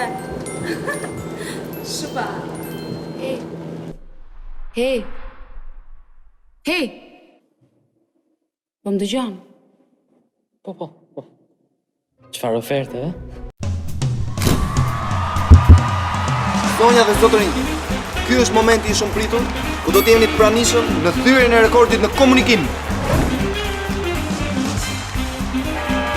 Nuk ja del dot. Shtojmë 1000 minuta kombëtare dhe ndërkombëtare. Shohim dhe rezultatet e para. Shtojmë me njëherë dhe 400 SMS. Ke tjetër? Atëherë, shtojmë dhe internet 3G pa limit. Ja doli të dashur miq, dhe gjitha kjo vetëm për 1000 lekë. Endri, shumë faleminderit Zeta Gallery, faleminderit ambasadës austriake që organizuat këtë në fakt, është shumë interesante si konferencë. Dhe jam shumë e lumtur që jam pjesë e kësaj konference, edhe pse jam ish pjesëtare e Animës, por që është një kujtim shumë i lezetshëm dhe shumë faleminderit për ftesën, sepse më rikujtuan disa punë shumë interesante dhe sfida shumë interesante në profesionin tim. Përgëzoj parafolësit, Ledia, në jam fan se Ledias, kështu që Atëherë, unë jam arkitekte, por që ndërkohë kam punuar për rreth 3 vite me Anima Pictures, kam punuar për si skenografe.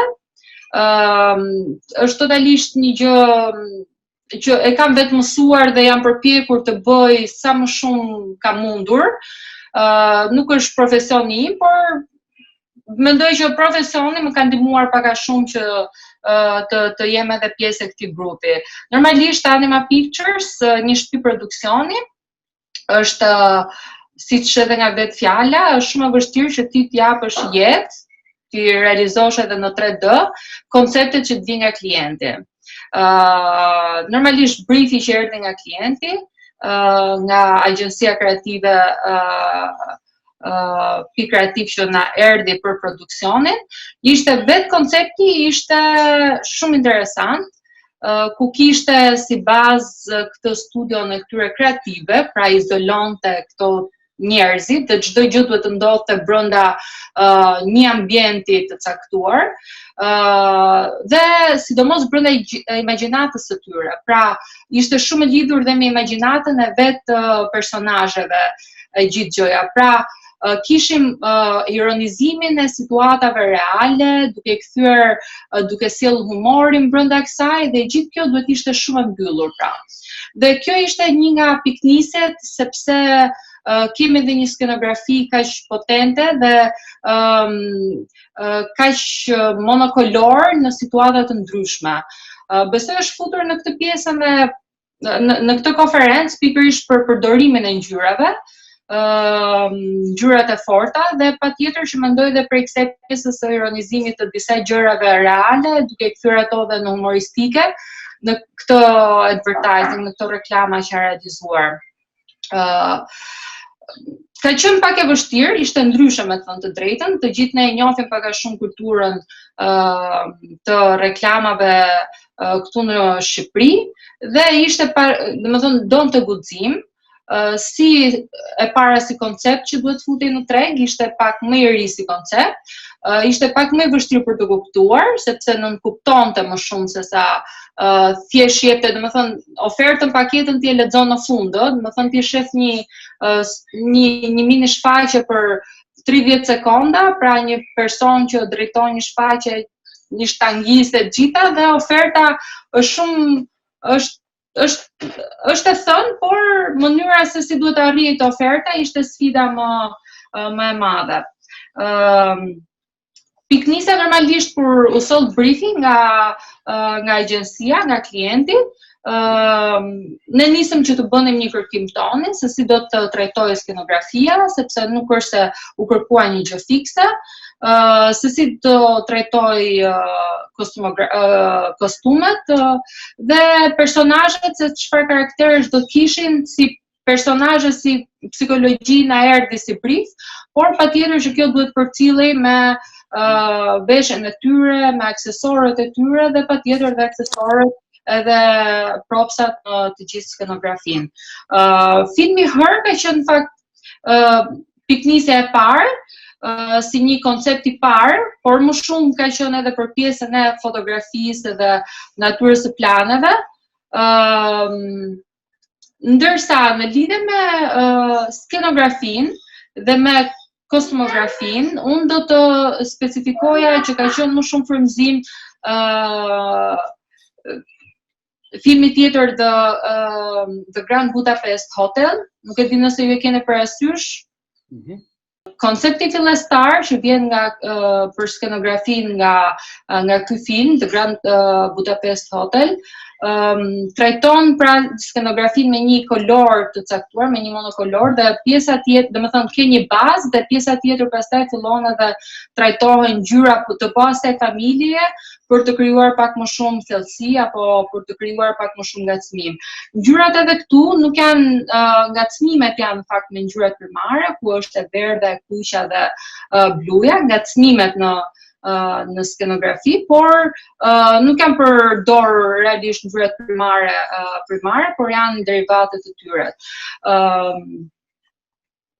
Kjo ishte një sfidë shumë e madhe, sepse ishte një skenografi që u realizua në 3D, pra u mor një ambient dhe u realizua komplet skenografia dhe çdo xhirim që bëhej për çdo reklam pasardhse realizojnë në këtë skenografi dhe ndryshon vetëm propsa, gadgets të ndryshe dhe veshja. Patjetër që vesha i personazhit kryesor dhe moodi i personazhit kryesor, që në këtë rast është aktore e mirënjohur Olta Gixhari, është zgjedhur pikërisht ajo si femër, sepse dhe vetë koncepti i të gjithë reklamës është trajtuar që personazhi kryesor duhet të jetë shumë diellës dhe duhet të jetë fokusi dhe praktikisht ai që të jep ofertën edhe përcjell gjithë mesazhin e gjës dhe duhet të ishte një gocë që të ishte në ëndrat e të gjithë këtyre kreativëve që rrinin të mbyllur gjithë kohës në atë dhomën e vet dhe që ishte ndërkohë dhe pjesë e stafit të këtyre kreative. Dhe për kostumografin, patjetër që është frymzuar nga vitet 70, ku janë edhe vitet që realisht ikonat e gruas, domethënë ikonat e gruas sensuale janë të atyre viteve. Dhe kështu që dhe veshjet janë trajtuar po ashtu të frymzuara të atyre viteve, që të jenë pak provokuese, sensuale dhe ndërkohë goxha femërore. Dhe Olta që është përzgjedhur si një pjesë e kastit, ishte një aktore dhe një grua që i përshtatej shumë këtij roli. Ndërkohë që dhe për kreativët e tjerë, dhe veshjet që janë përdorur janë pak më, domethënë për çdo kreativ, për çdo personazh, pak a shumë mund të lexohet edhe karakteri. Pra nuk është se ka një natyrë të caktuar, po janë të trajtuara sipas personazheve dhe psikologjisë të karakterit të personazheve. Të falenderojmë, Nevin.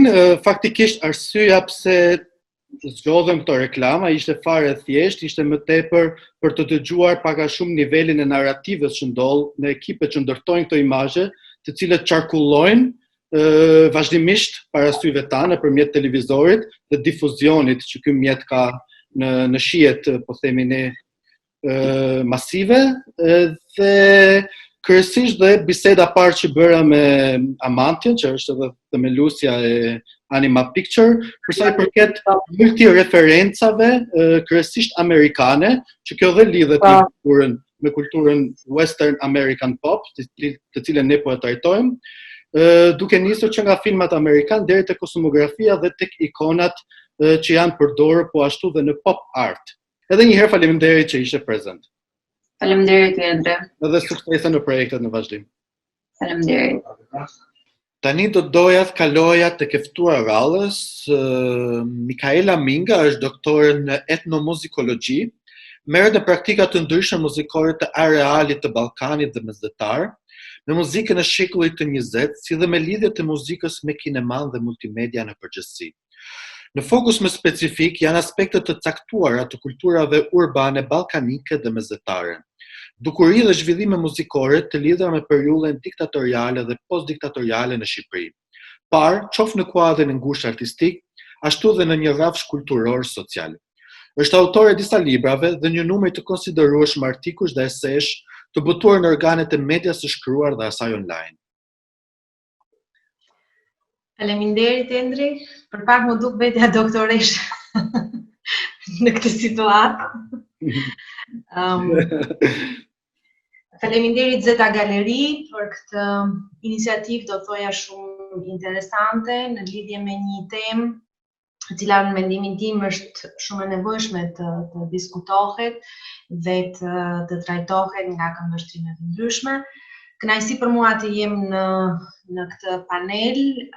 Unë nuk do të flas për punët e mia në fakt, por do të bëj një lloj trajtimi në lidhje me situatën e muzikës popular në Shqipëri, kryesisht duke marrë këtë harkun kohor të periudhës diktatoriale deri në ditët e sotme, por duke bërë edhe disa komente specifike, mbase në një moment të fundit do të shohim edhe copëza të mia të një videoje që kam përzgjedhur. Koncepti ose shprehja popular music filloi të qarkullojnë botën anglofone diku nga mesi i 1800-s, pra në ndryshim nga nëse Karli ju referua fillimit i 1900-s në Austri, studiusit e saj e çojnë diku edhe më përpara, pra diku nga mesi i 1800-s dhe madje jo rastësisht qyteti i Vienës së bashku me Parisin, New Yorkun dhe Londrën renditen në atë grup kulturash urbane të cilat ndikuan te ky lloj fenomeni, do ta quaja. Sepse çfarë ndodhi? Ndodhi kjo, po themi, largimi midis asaj çka ishte muzikë e kultivuar, muzikë serioze, dhe muzikës popular ose një lloj stili i tretë, siç e quan Derek Scott, por që ka pasur një impakt i jashtëzakonshëm në gjithë zhvillimet muzikore të shekullit të 20. I tillë që sot kemi edhe një nëndisiplinë, siç e thash, sidomos në vendet anglo-amerikane, por që është përhapur brenda studimeve të muzikës, krahas muzikologjisë edhe etnomuzikologjisë. E bëra këtë prolog për ta kontekstualizuar disi çështjen, sepse siç ishte edhe prezantimi i Karlit, dukuritë lokale të muzikës popular janë shumë të veçanta, por pavarësisht se kanë ngjashmëri, siç u shpreh edhe Joni, duhen kontekstualizuar. Do me thënë, ne këtu po flasim për muzikën popular, pra një muzikë e cila i adresohet një publiku të gjerë, është një produkt konsumi, është një mall industrial, dhe që, do me thënë, ka si praktik që të riprodhohet në mënyrë të vazhdueshme nëpërmjet mediave, qarkullon me një logjik tregu, dhe që përjedhoi, identifikon shije të caktuara të audiencave. Tani, po të marrim rastin e Shqipërisë, në qoftë se e përkthejmë direkt popular në popullore, muzikë popullore, ngatrohemi pakës, sepse me muzikë popullore në Shqipëri jemi mësuar të adresojmë një kategori tjetër, më specifike, e cila, sidomos gjatë periudhës diktatoriale, ka mbartur shumë konotacione të lidhura me format e instrumentalizimit që i bëri pikërisht pushteti komunist muzikës. Megjithatë, duhet të them që pavarësisht se ka shumë element kontradiktor, ka elemente arbitrare, të gjitha këto shërbejnë një mënyrë apo një tjetër për të na treguar se kategoritë nuk janë asnjëherë të kopësitura një herë për gjithmonë, por lëvizin ashtu siç lëvizin dhe ndryshojnë elementet identitar, format personale dhe kolektive të komunikimit me muzikën, gjeografitë e caktuara, por edhe zhvillimet e industrisë. Pra, ajo që mund thuhet në lidhje me Shqipërinë është se deri në fillim të viteve 90, kjo hapësirë muzikore që unë do ta quaj popular, ndahej mes dy domeneve kryesore. Nga një anë kishim muzikën e lehtë dhe nga ana tjetër muzikën popullore. E para i përkiste atyre formateve që në përgjithësi ndodheshin edhe në vende të tjera. Fjala vjen në Austri, e gjejmë në momente në mënyra të tilla si Unterhaltungsmusik apo leichte Musik, ndërkohë që në vend të thuhet se muzika e lehtë kishte si institucion të vetin festivalin e këngës, i cili që prej vitit 1962 sanksionoi atë që sot mund të quhet edhe kënga e lehtë shqiptare. I dyti, siç e thash, ishte një format i muzikës tradicionale folklorike që krijime të caktuara të traditës i trajtonte në formë koncertare, në formë skenike, dhe me kalimin e kohës u përfshin brenda këtij repertori, po themi, edhe materiale të tjera të kompozuara rishtas, duke ju përmbajtur të njëjtave idioma, po themi, krijuese, qoftë në melodi, qoftë në tekst. Dhe ajo çka vure deri në vitet 90 është që përgjithsisht të gjitha këto materiale i përmbaheshin një formati kryesisht akustik, të trajtimit, domethënë me instrumente klasike, me orkestër, ndërkohë që institucioni kryesor i cili merrej me prodhimin edhe me shpërndarjen e muzikës ishte radio televizioni shtetëror.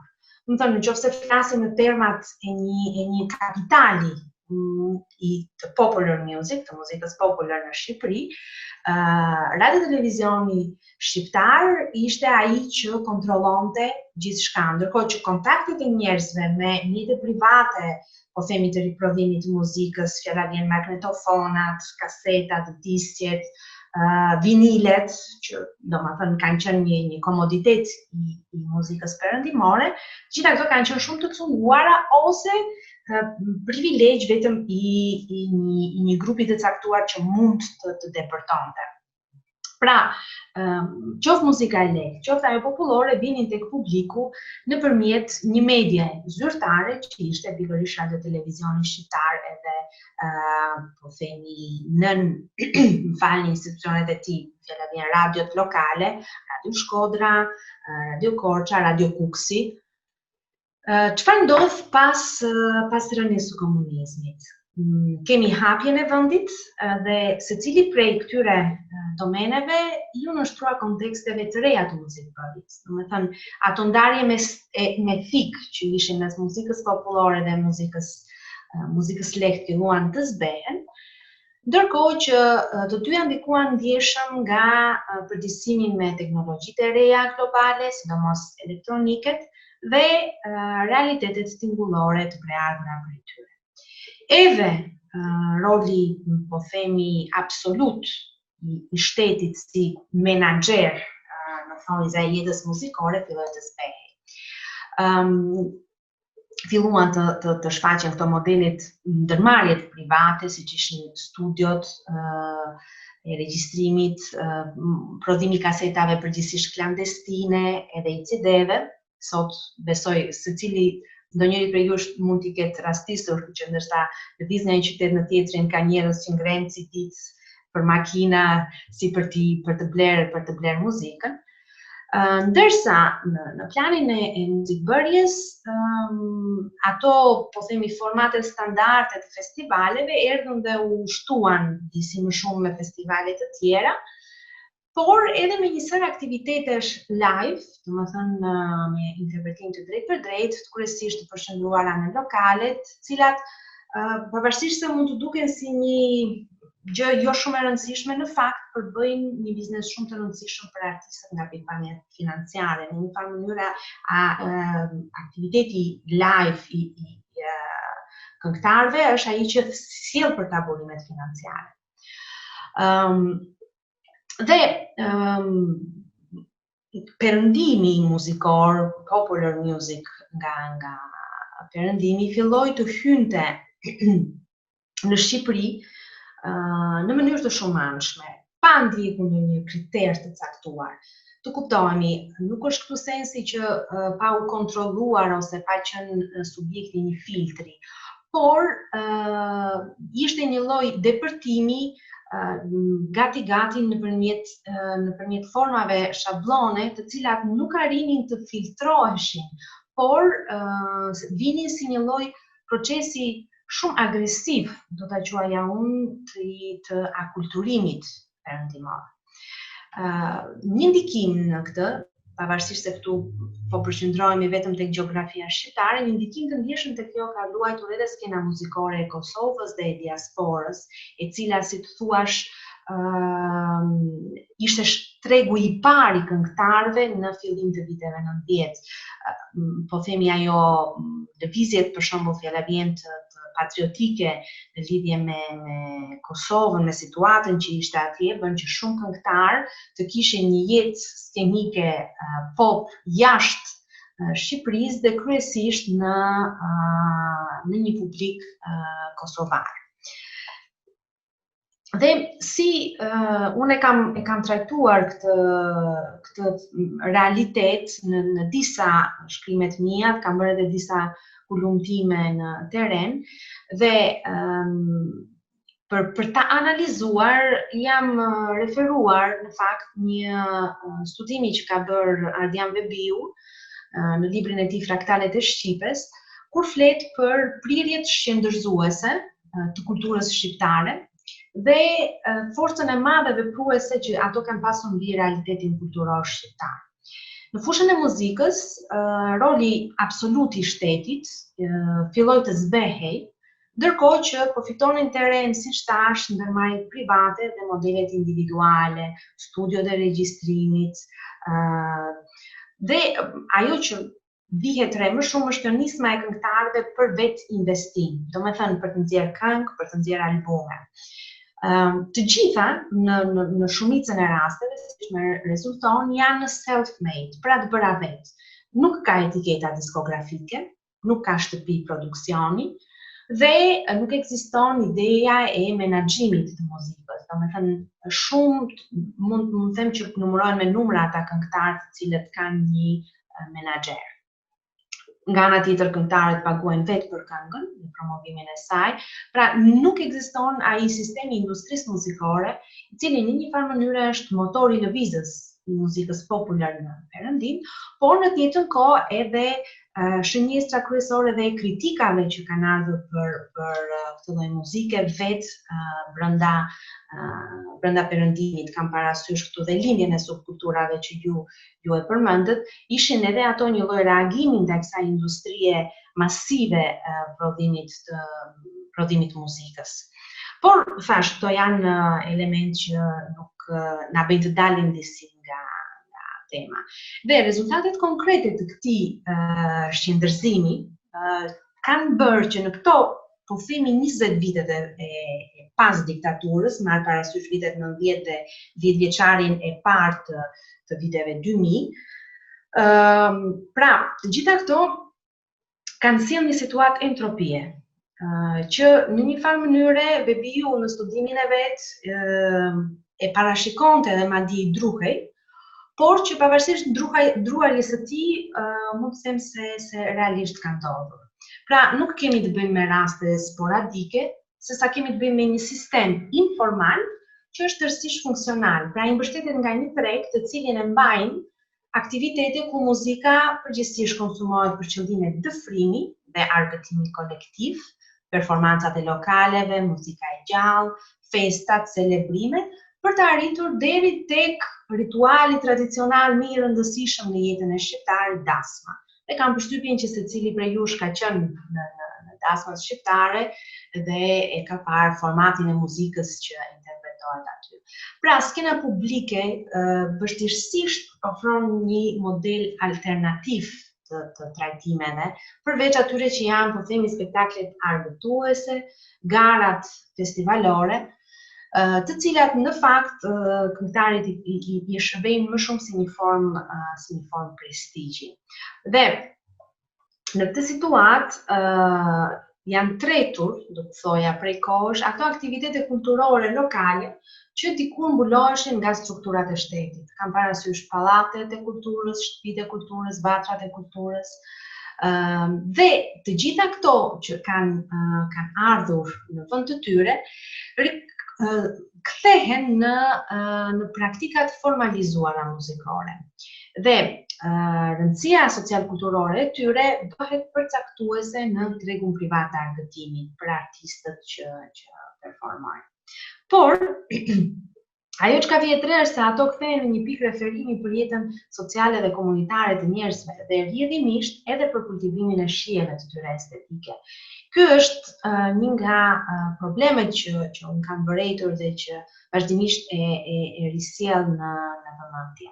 Nga ana tjetër, për shembull, po të marrim institucione të tilla si Festivali i Këngës në Radio Televizion, vërejmë që ato nuk arrin të dominojnë skenën popullore shqiptare, sepse në vetvete janë të prirura për të zgjedhur atë këngë që është e përshtatshme për Eurovisionin. Domethënë të paktën që kur Shqipëria është integruar si pjesë e Eurovisionit, kjo lloj tendence është shfaqur brenda festivalit.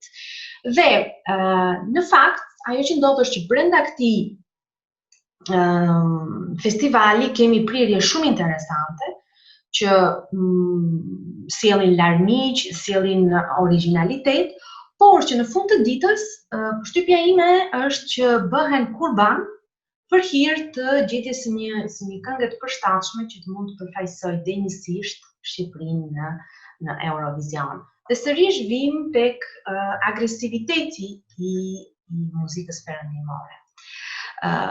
Në thelb, për mendimin tim, ajo që vihet re, domethënë ajo që unë vëre, është një lloj lufte midis asaj që është kopje, shabloni një formati të caktuar të popit muzikor perëndimor, ai që mund të shes, që mund të marrë klikime, që mund të kënaqë libido, por që në fundit s'ka rëndësi të përcjell ndonjë lloj mesazhi, dhe nga ana tjetër kemi përpjekjet për një lloj origjinaliteti, në sensin që vërtet muzikalisht shqiptarët nuk është se mund të shpikin gjërat cilat janë unike, por ajo që merret, ajo cilën e referojmë, të mund të vijë e përbrendësuar dhe të mund të sjellë një lloj origjinaliteti për atë që e këndon dhe për atë që e krijon.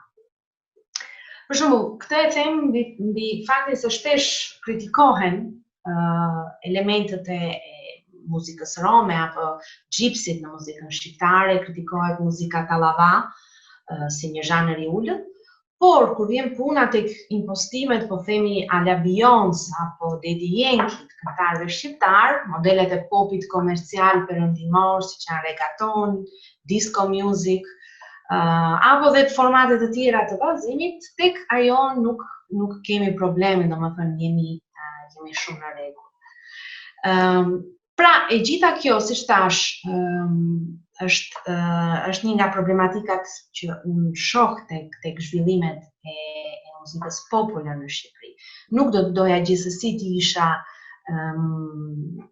kaq e zezë pamja, si të thuash, sepse ka realisht edhe njerëz që dinë të eksperimentojnë, figura që, si të thuash, dinë të rinë edhe në tregun e muzikës, por dinë edhe të përcjellin mesazhe. Për shembull, do të veçoja Aurela Gaçen, që për mua paraqitet si një artiste multidimensionale, e cila në përgjithësi bën përzgjedhje të ndërgjegjshme dhe të arsyetuar të rrymave, për shembull hip-hopi, rapi, funku, me element muzikor tradicional dhe ballkanik, dhe në të njëjtën kohë duke pasqyruar një lloj feminiliteti krejtësisht të saj, domethënë në një farë mënyrë ajo arrin të rikonfiguroj idiomat muzikore kombëtare, ato që janë karakteristike për Shqipërinë, brenda atyre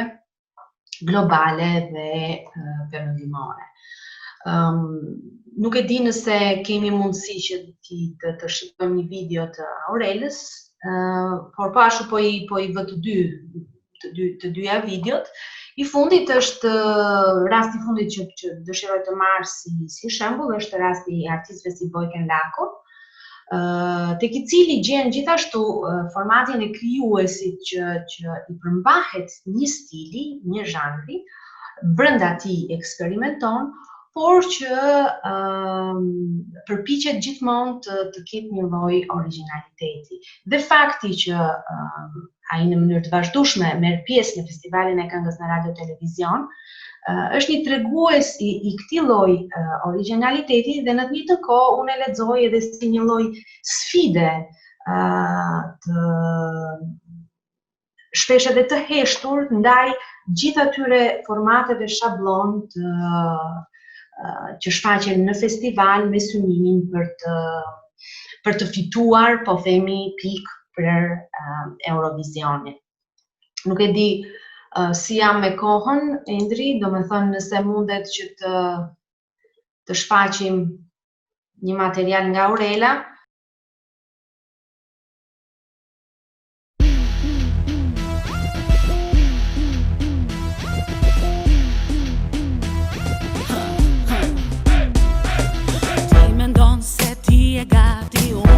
Ty po, nervi yt po japën bam bam, ky është ritmi jon. Ke dëgjuar nga gjithë bota house rock reggaeton, po në normal si ritmi gjakut asgjë s'të ngacmon. E kush t'i prektela, zemër në kush t'a prek. Ndizën sirenat, ritmi të thërret. E pam të godet të qon, të mere të trazon. E nervin, telat, ambël e t'ngacmon. Jepi volum, jepi volum, jepi volum. Bum, bum, bum, bum, edhe më shumë, edhe më shumë, edhe më shumë. Bum, bum, bum, bum, jepi volum, jepi volum, jepi volum. Bum, bum, bum, bum, edhe më shumë, edhe më shumë, edhe më shumë. Bum, bum, bum, bum.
Këto ishin.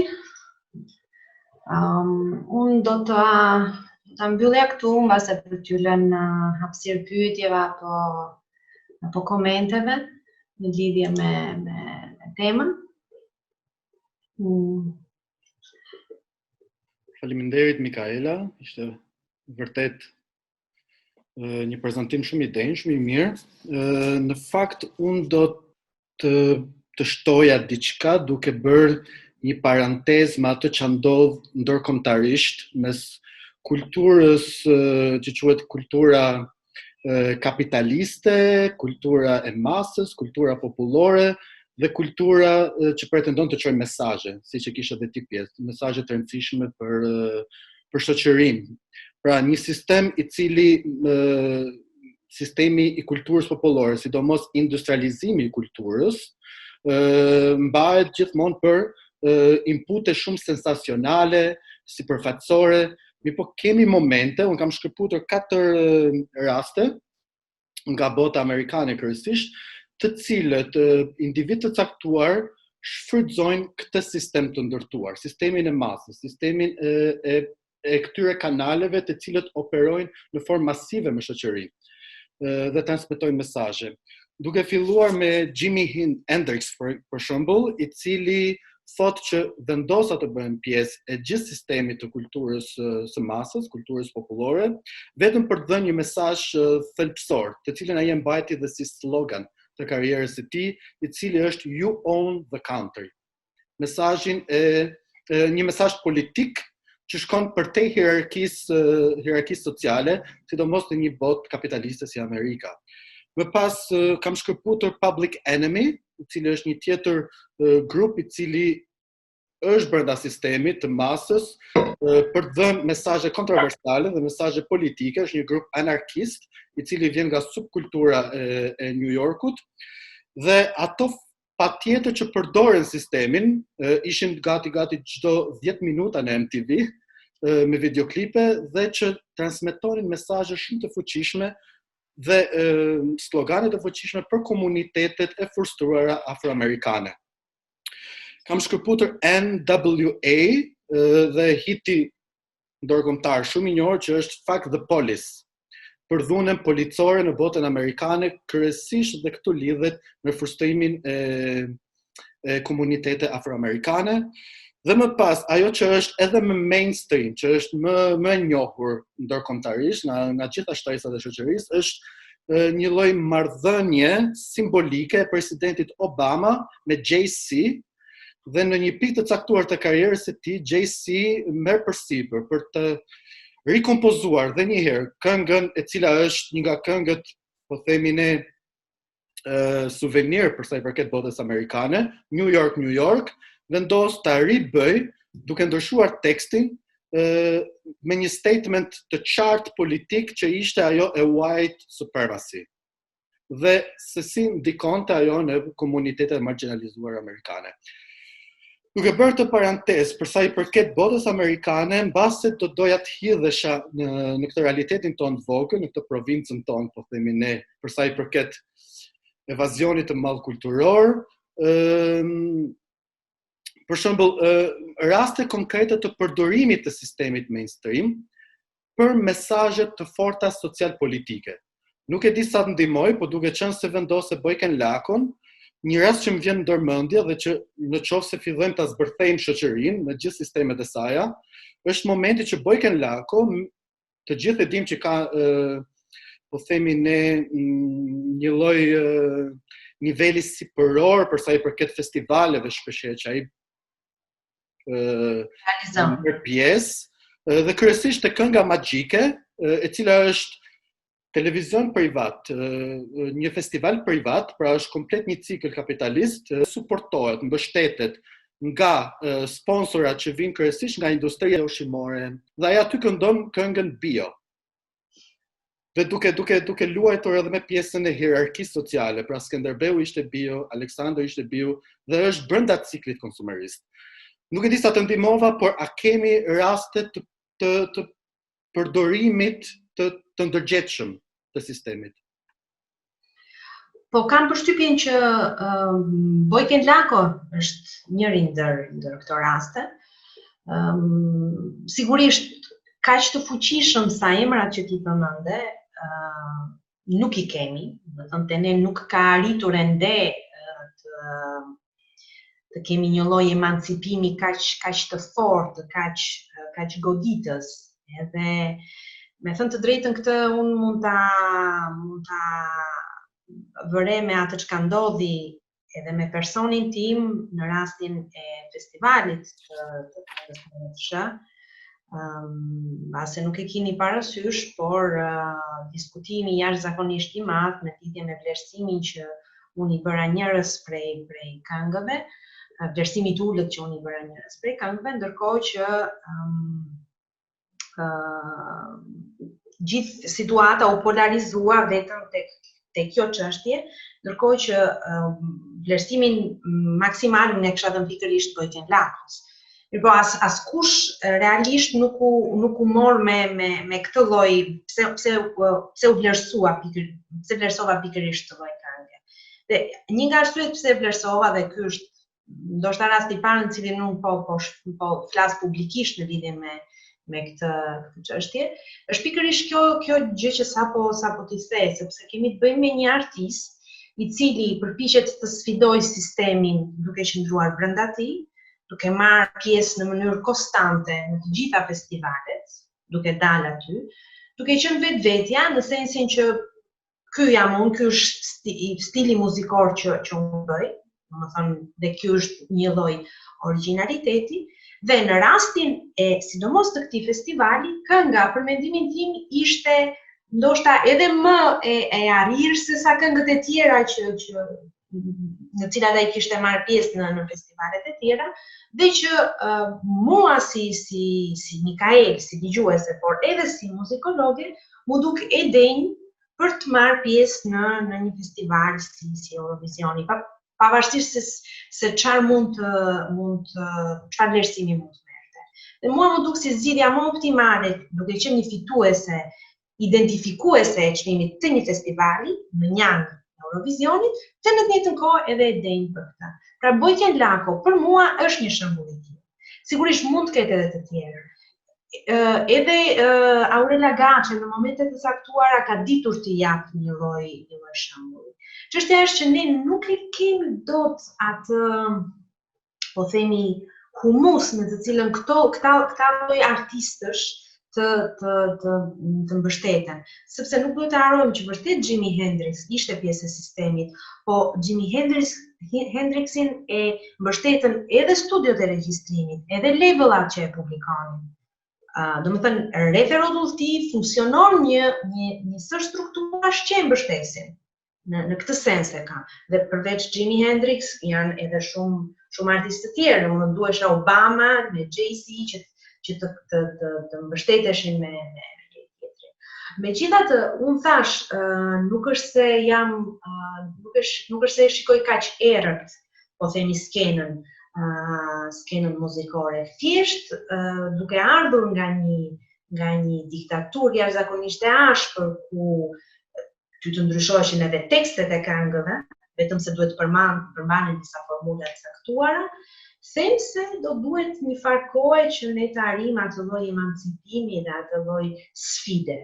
Por, e vetmja gjë që për mua ka rëndësi, dhe e them vazhdimisht, është pikërisht ky lloj origjinaliteti. Domethënë përbrendësimi atyre.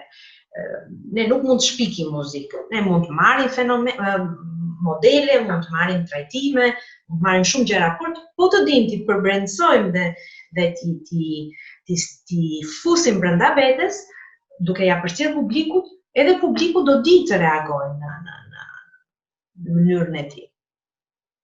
Faleminderit Mikaela, ishte shumë e vlefshme gjithë biseda bashkë. Faleminderit që ishe sot me ne. Tani do kalojmë në një fushë tjetër, e cila është kinemaja, filmi, që është një shpërthim shumë i madh temash në raport me këtë zhanër artistik dhe kulturës së masës.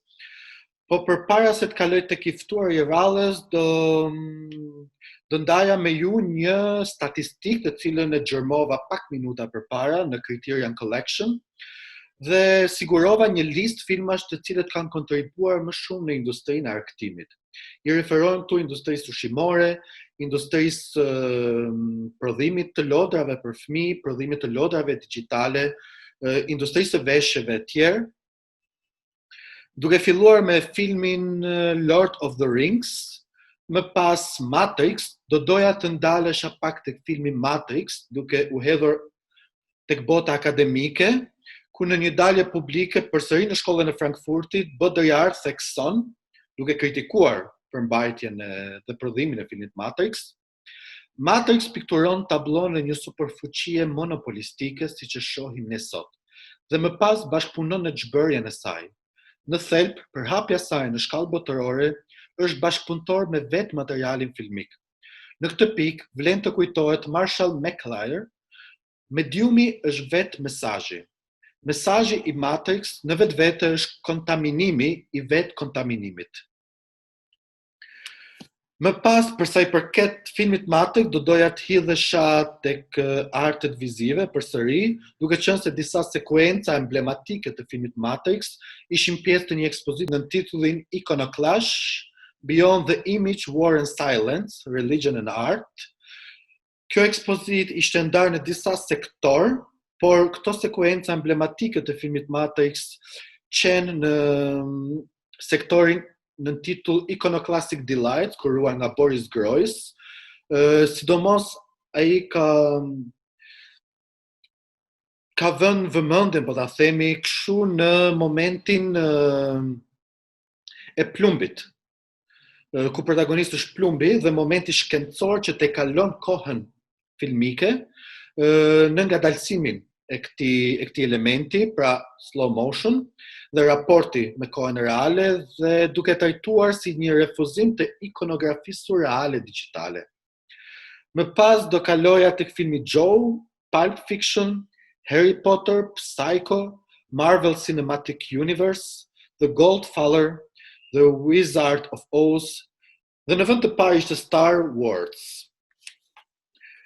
Tani do prezantoj Joni Shanej, lindur në vitin 1967 në Tiranë, ka studiuar për regji filmi dhe antropologji sociale në Suedi. Në vitin 2000 i bërë një film dokumentar për punkun e parë shqiptar, Ivi Tirana Punk, dhe në vitin 2012 realizoi filmin me tirash të gjatë Farmakon, i cili është kandidatura shqiptare në çmimin e Akademisë Oscar në edicionin 85. Që në vitin 2014 është pedagog në Universitetin e Arteve në Tiranë. Në fakt, unë nuk kam përgatitur një pyetje për Jonin, por do doja t'i drejtohesha me një fakt historik.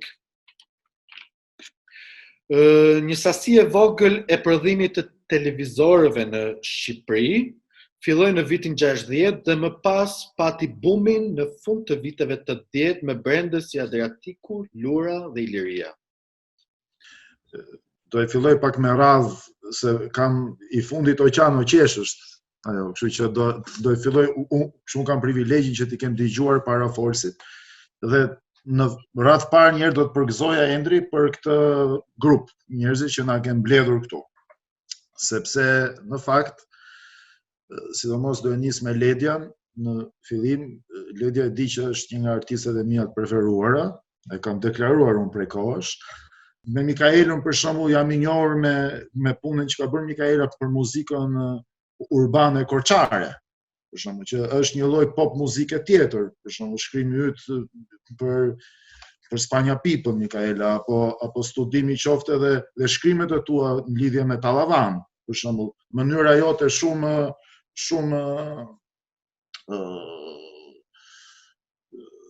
e freskët si studiuse e muzikës për fenomenin Tallava, pra një lloj mendje hapjes, më thënë, që kërkon në raport me mënyrën se si shihet kjo muzikë nga establishmenti, të themi, mainstreami i qytetit. Unë i përkas një brezi, që thua Endri, që unë jam rritur me televizorin, pra ta lidh këtu ku ti e le stafetën, si më thënë. Dhe më thënë kështu unë ndoshta jam brezi i parë në Shqipëri që fillon rritet me televizor në shtëpi, të themi, diku në vitet 80. Dhe diku nga fundi viteve 80, më thënë, ne kishim informacion, duke parë televizorin, qoftë nga televizioni Jugoslav apo italian, ne kishim një lloj informacioni të caktuar. Por me hapjen e Shqipërisë, unë që nga 92 jam larguar nga Shqipëria, pra kam ikur nga Shqipëria 16 vjeç, dhe unë i përkas këtij brezit bashkëmoshatar me Bojkanin jam edhe unë, më thënë që ne kishim këtë kërkesën për të njohur sa më shumë, kishim një lloj urie të jashtëzakonshme kur kemi dalë jashtë, për të parë koncerte, për të parë filma, në atë kohë ishte pak më vështirë se sot, pra nuk downloadoje dot gjëra, edhe mundësitë tona ekonomike ishin shumë të kufizuara në fillim të viteve 90. Por një nga ecuritë e vazhdueshme nga kërkimet e mia, pra përveç shkollimit akademik, flasim që kam bërë jashtë Shqipërisë, ishte edhe kjo e subkulturës, sepse natyrisht subkultura dhe popkultura lidhet me moshën. Mosha ka interesat e veta. Ti përmendë disa grupe si Public Enemy, ka qenë nga grupet e mia të preferuar që në Tiranë, në fakt. Pra kam pas një kaset që në 90-ën me Public Enemy. Ka qenë domethënë nga bendet që i kam patur qef, që edhe pse unë isha një qik metalar në atë kohë dëgjoja Metallica, apo dëgjoja disa bende më të egra, këta ishin hip hop, prapë pëlqenin deri diku.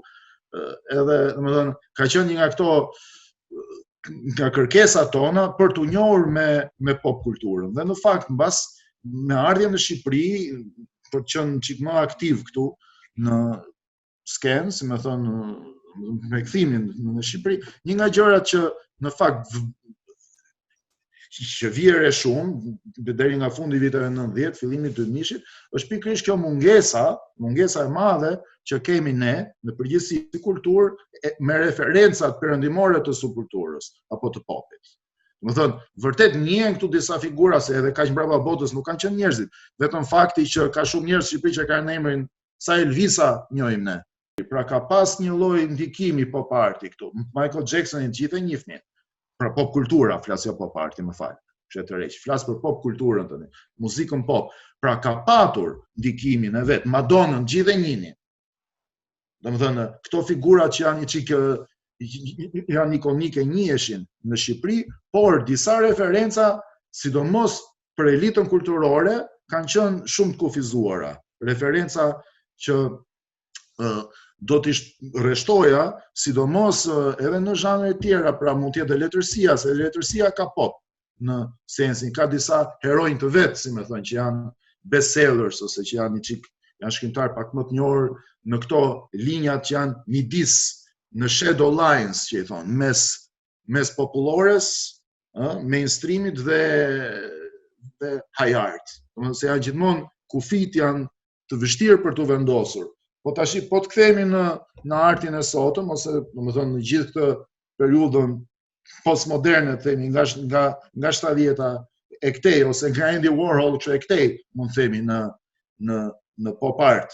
Domethënë ka një fazë tjetër në zhvillimin e kulturës dhe të artit perëndimor në përgjithësi, që është loja me referencat.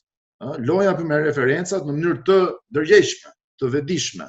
Domethënë kjo është në muzikë, në hip hop, është për shembull se përmendet ca bendet të hip hopit që thjesht përdorin samples, pra fakti që futet sample-i në muzikë dhe me anë të sample-it dhe me një beat ti krijon diçka të re, është prap një lloj loje referencash me funkun, që e më parashëm, apo me jazzin, pra është një zhvillim që bën të mundur teknologjia për të qenë autoreferencial, apo për të evokuar, apo për të ngritur asociacione me zhanre të caktuara dhe me momente të caktuara në muzikë.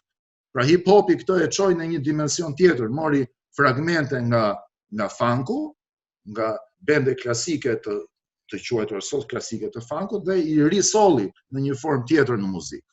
Tani për të futur brenda këtij kontekstit ton shqiptar, prap duhet ta lidh pak Endri me pop kulturën në Shqipëri. Tani ne si Shqipëri, ne duke qenë të izoluar, ne sigurisht ne kishim referencat tona të pop kulturës. Për shembull, në kinematografi, ne dhe sot e kësaj dite njerëzit përmendin batuta nga filma të caktuar. Pra janë kthyer në idioma. Pra kjo është një lloj pop kulture që ka ekzistuar në Shqipëri. Batutat e kinematografisë shqiptare që janë kthyer në barcaleta apo janë kthyer në idioma, pra që gjithë i dinë ose i dinë përmend ose pra evokojnë diçka diku. Në komunizëm, do të thosha në raport me muzikën, për shembull, ka patur tendenca në fundin e viteve 80, ka pas tendenca që muzika shqiptare ka hedhur ca shenja. Nuk flas vetëm për festivalin e jetë, por flas edhe për më vonë disa këngë të Fredrik Ndocit, po them ku do të pranvera me një lule zvien e tjerë. Ka pas disa metafora të tilla që parashikonin ose i paraprinin dhe ndryshimeve. Ka pas guxim në njëherë qoftë në tekste, ashtu hol, ashtu pak, domethënë, dhe në film, pra ka pas në një lloj rezistence.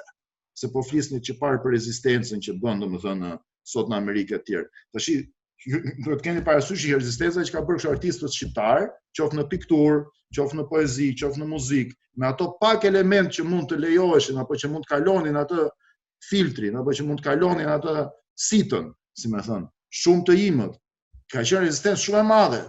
Dhe ata, domethënë, këta e kuptonin shumë pak, këta e kuptonin me gjëra shumë të vogla. Për shembull, ke filmat Kujtim Çashkut, që kanë deklarata të jashtëzakonshme, ka filma në kinematografi, të cilat kanë, për shembull, te Ball për Ball apo ku diun, ka shumë filma që kanë element. Pra, për artistët që jetonin në diktaturë, do të them, një gjë e vogël bënte ai që ndoshta sot ajo duket si e parancishme, sot duket ndoshta si viles ky mund të ishte një akt i jashtëzakonshëm, një shkelje syri, një akt i madh rezistence. Dhe kjo ka ndodhur në Shqipëri, në pop kulturë flas gjithmonë, flas domethënë në muzikë edhe në kinema.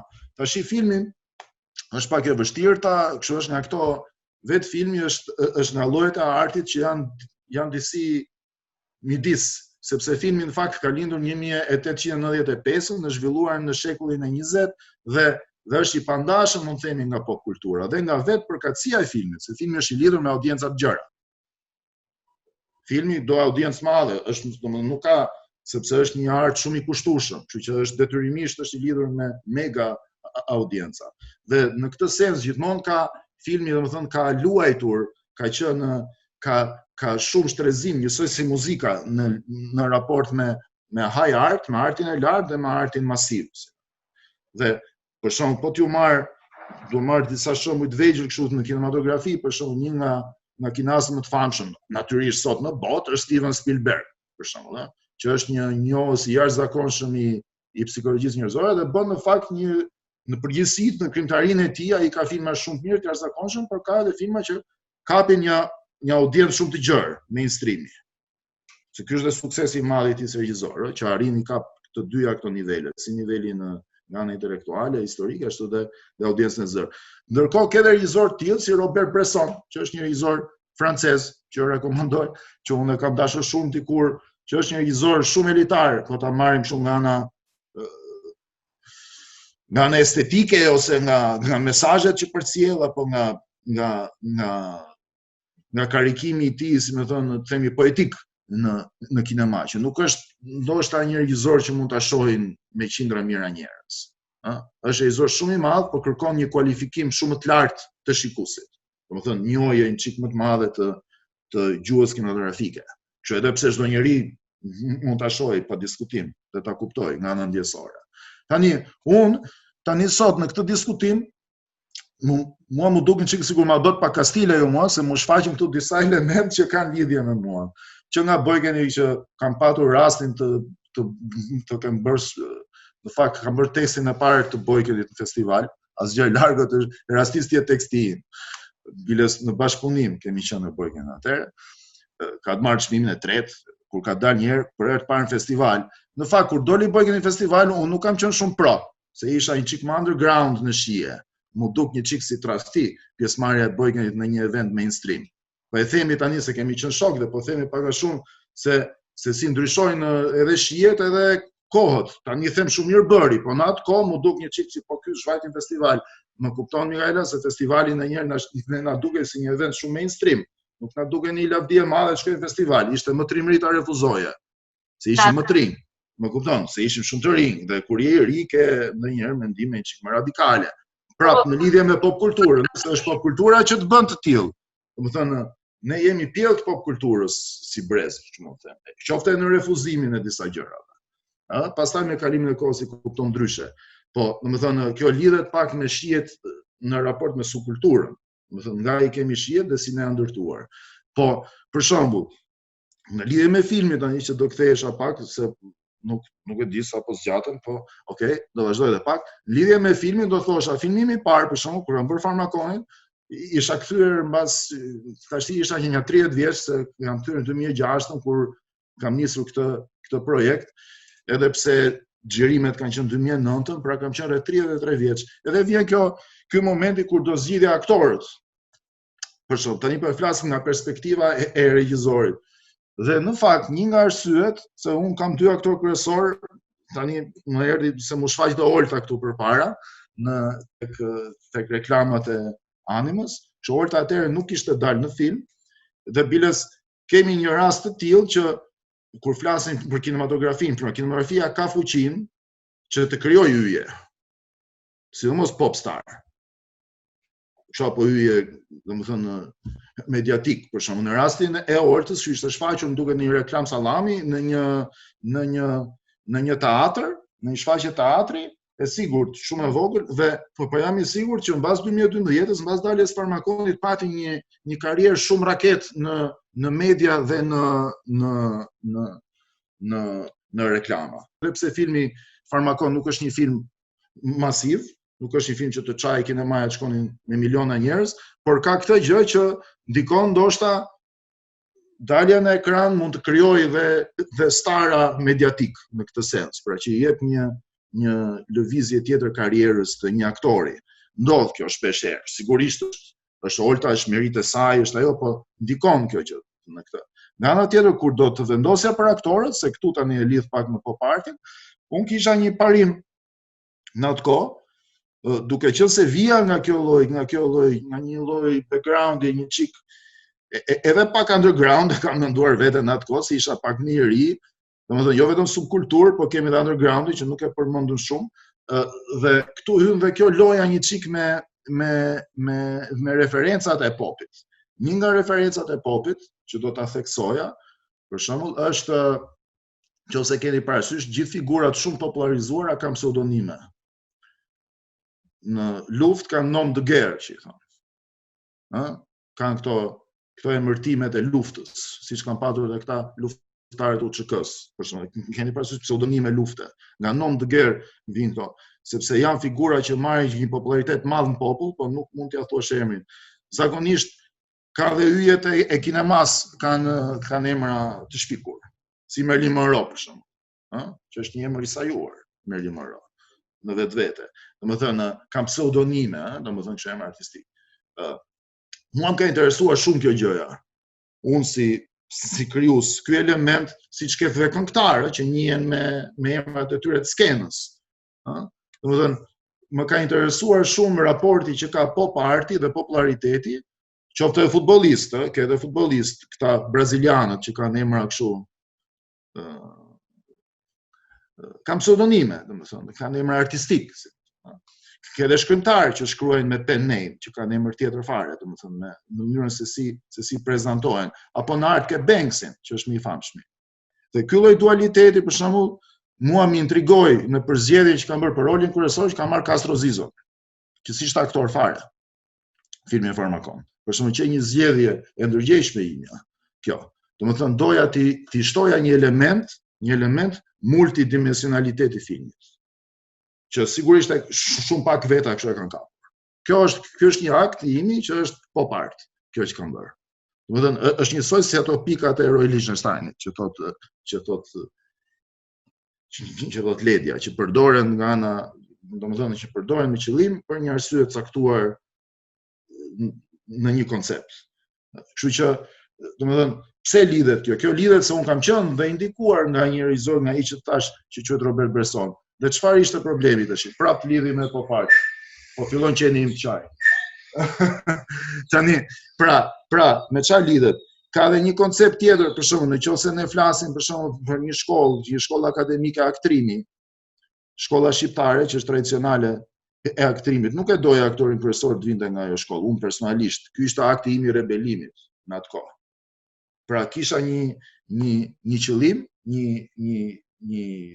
një koncept që thoshte nuk do marr aktor të shkolluar për rolin kryesor. Më duhej bruta, më duhej kështu i marr nga, domethënë, plus një shtesë ishte do marr këtë çun që ishte 4 plus ai natyrisht më mbushi mendjen kështu, domethënë, por qëllimi ishte që të shtoja një çik leximin ndërtekstual dhe metanarrativën në kompleksitetin e vet që përmban një film.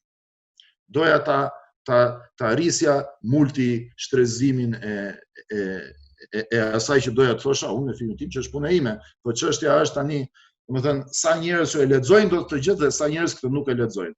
Dhe këtë aspekt për shkak jam i sigurt që asnjëri s'e ka kuptuar në Shqipëri. Pse? Sepse mungon kjo kulturë e pop artit dhe leximit të popit tek ne. Domethënë, kemi një lloj seriozitet, domethënë, kështu unë doja në fakt të jepja një lehtësi, një lloj, doja të bëja një gjë kështu alla Ledia, me atë pinkun e vet në këtë rast, në një farë mënyrë. Doja të jepja një lloj, doja të bëja një përshëndetje tjetër, edhe në raport me pjesën e dualitetit të gjërave, që ta rrisja që këtë kompleksitet leximi, që kush është njeriu ky apo është ai. Në fakt joni filmi juaj i fundit në metrash të gjatë, Farmakon, është xhiruar në vitin 2012. Praktikisht kanë kaluar disa vite nga ai moment. A mund ta lexojmë këtë si një akt rezistence për sa i përket një krize globale të kinemas substanciale përballë industrisë së filmit orientuar nga financat apo cikleve festivaleske?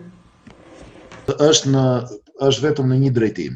Ka qenë në një drejtim, po tani e kanë superuar si problem. Ka qenë në një drejtim, sepse pati këtu disa vite një qasje që mendonte se filmi mund të bëhej me shumë pak para. Dhe unë jam një nga njerëzit që ti më përmendë mua punën e parë time, që ti vit Tirana Punk, pra unë jam nga njerëz që kanë punuar me zero buxhet. Do të thotë që e njoh mirë se si është punosh me zero buxhet, se si, domethënë, unë kam bërë film me zero buxhet, kam vajtur një nga festivalet më të mirë të botës filmi dokumentar, që është në Neon, me këtë film me zero buxhet, me një kamera që më kishte dhuruar motra ime, që ishte kështu gjysmë amatore, do të thënë, e kam bërë këtë gjë, që e di si është, dhe Korea e ri në fakt nuk ka asgjë të keqe. Është shumë mirë bilës të provosh veten, se Korea e ri gjëja e parë që duhet të bësh është provosh kush je, çfarë je javë të bësh, domethënë të ndash aftësitë tua me komunitetin tënd, me shokët e tu, me shoqërinë, me qytetin tënd. Kjo është absolute kur je shumë i ri, pa diskutim. Por që të ndjek ky fat gjithë jetën, bëhet tragjikomike situata, se në fakt filmi kërkon financa, filmi nuk mund bëhet me fonde shumë të ulta. Ca kohë këtu pati një politik nga institucioni që kemi ne, që kishte një direktivë për t'i bërë filmat me buxhete shumë të vogla, gjë që i ka vendosur njerëzit në vështirësi, të thënë të drejtën. Sepse kur s'arrin dot, duhet një buxhet, është një buxhet i caktuar për të realizuar një punë. Kështu që kjo ka qenë një nga arsye, po nuk ka qenë vetëm kjo, nuk ka qenë edhe një arsye ime shumë personale, ridimensionimit tim artistik edhe njerëzor, domethënë në një kohë që më duhet edhe për të jetuar në Tiranë, se isha shkputur shumë gjatë, unë kam nevojshme Endri që të kem edhe një fazë si një inkubim personal, po që janë shumë gjëra të lidhura bashkë. Faleminderit Joni, faleminderit sidomos mbi durimin, duke qenë se ishe folësi fundit në këtë diskutim. Në fakt unë kam vendosur ta mbyll të takim me një material filmik nga Pier Paolo Pasolini, shkëputur nga materiali Larabia, ku Pasolini drejtohet Marilyn Monroe, duke vënë në diskutim ikonografinë e botës moderne, dhe duke u munduar të vendos një raport moral me zhvillimet parciale, ekonomike, kulturore, sociale, dhe mbi të gjitha me luftën në Vietnam.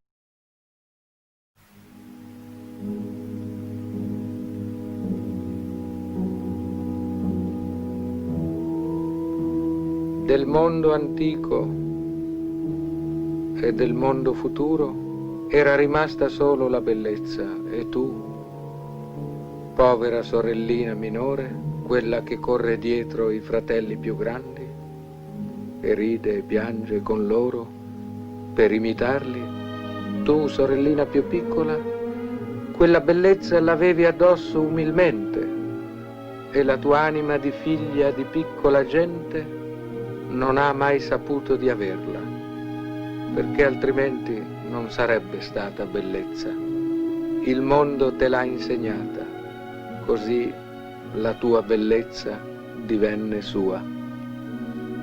Del pauroso mondo antico e del pauroso mondo futuro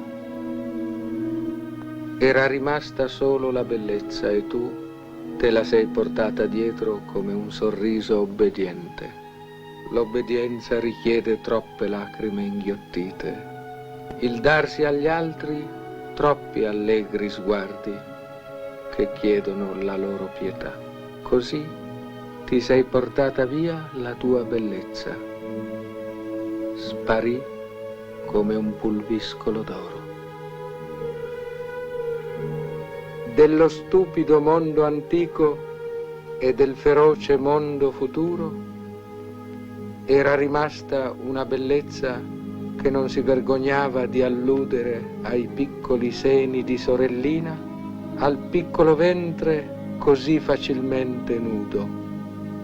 E per questo era bellezza. La stessa che hanno le dolci ragazze del tuo mondo. Le figlie dei commercianti vincitrici ai concorsi a Miami o a Londra. Sparì come una colombella d'oro.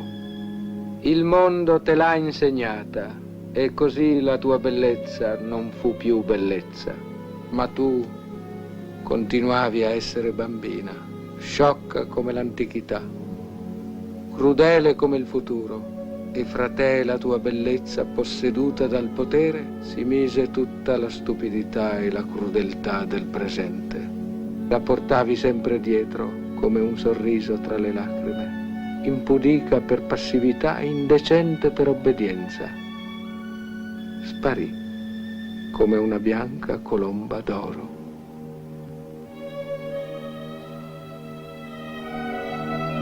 La tua bellezza sopravvissuta dal mondo antico richiesta dal mondo futuro, posseduta dal mondo presente, divenne un male mortale. Ora i fratelli maggiori finalmente si voltano. Smettono per un momento i loro maledetti giochi, escono dalla loro inesorabile distrazione e si chiedono: è possibile che Marilyn, la piccola Marilyn, ci abbia indicato la strada? Ora sei tu, quella che non conta nulla, poverina, col suo sorriso. Sei tu la prima, oltre le porte del mondo, abbandonato al suo destino di morte.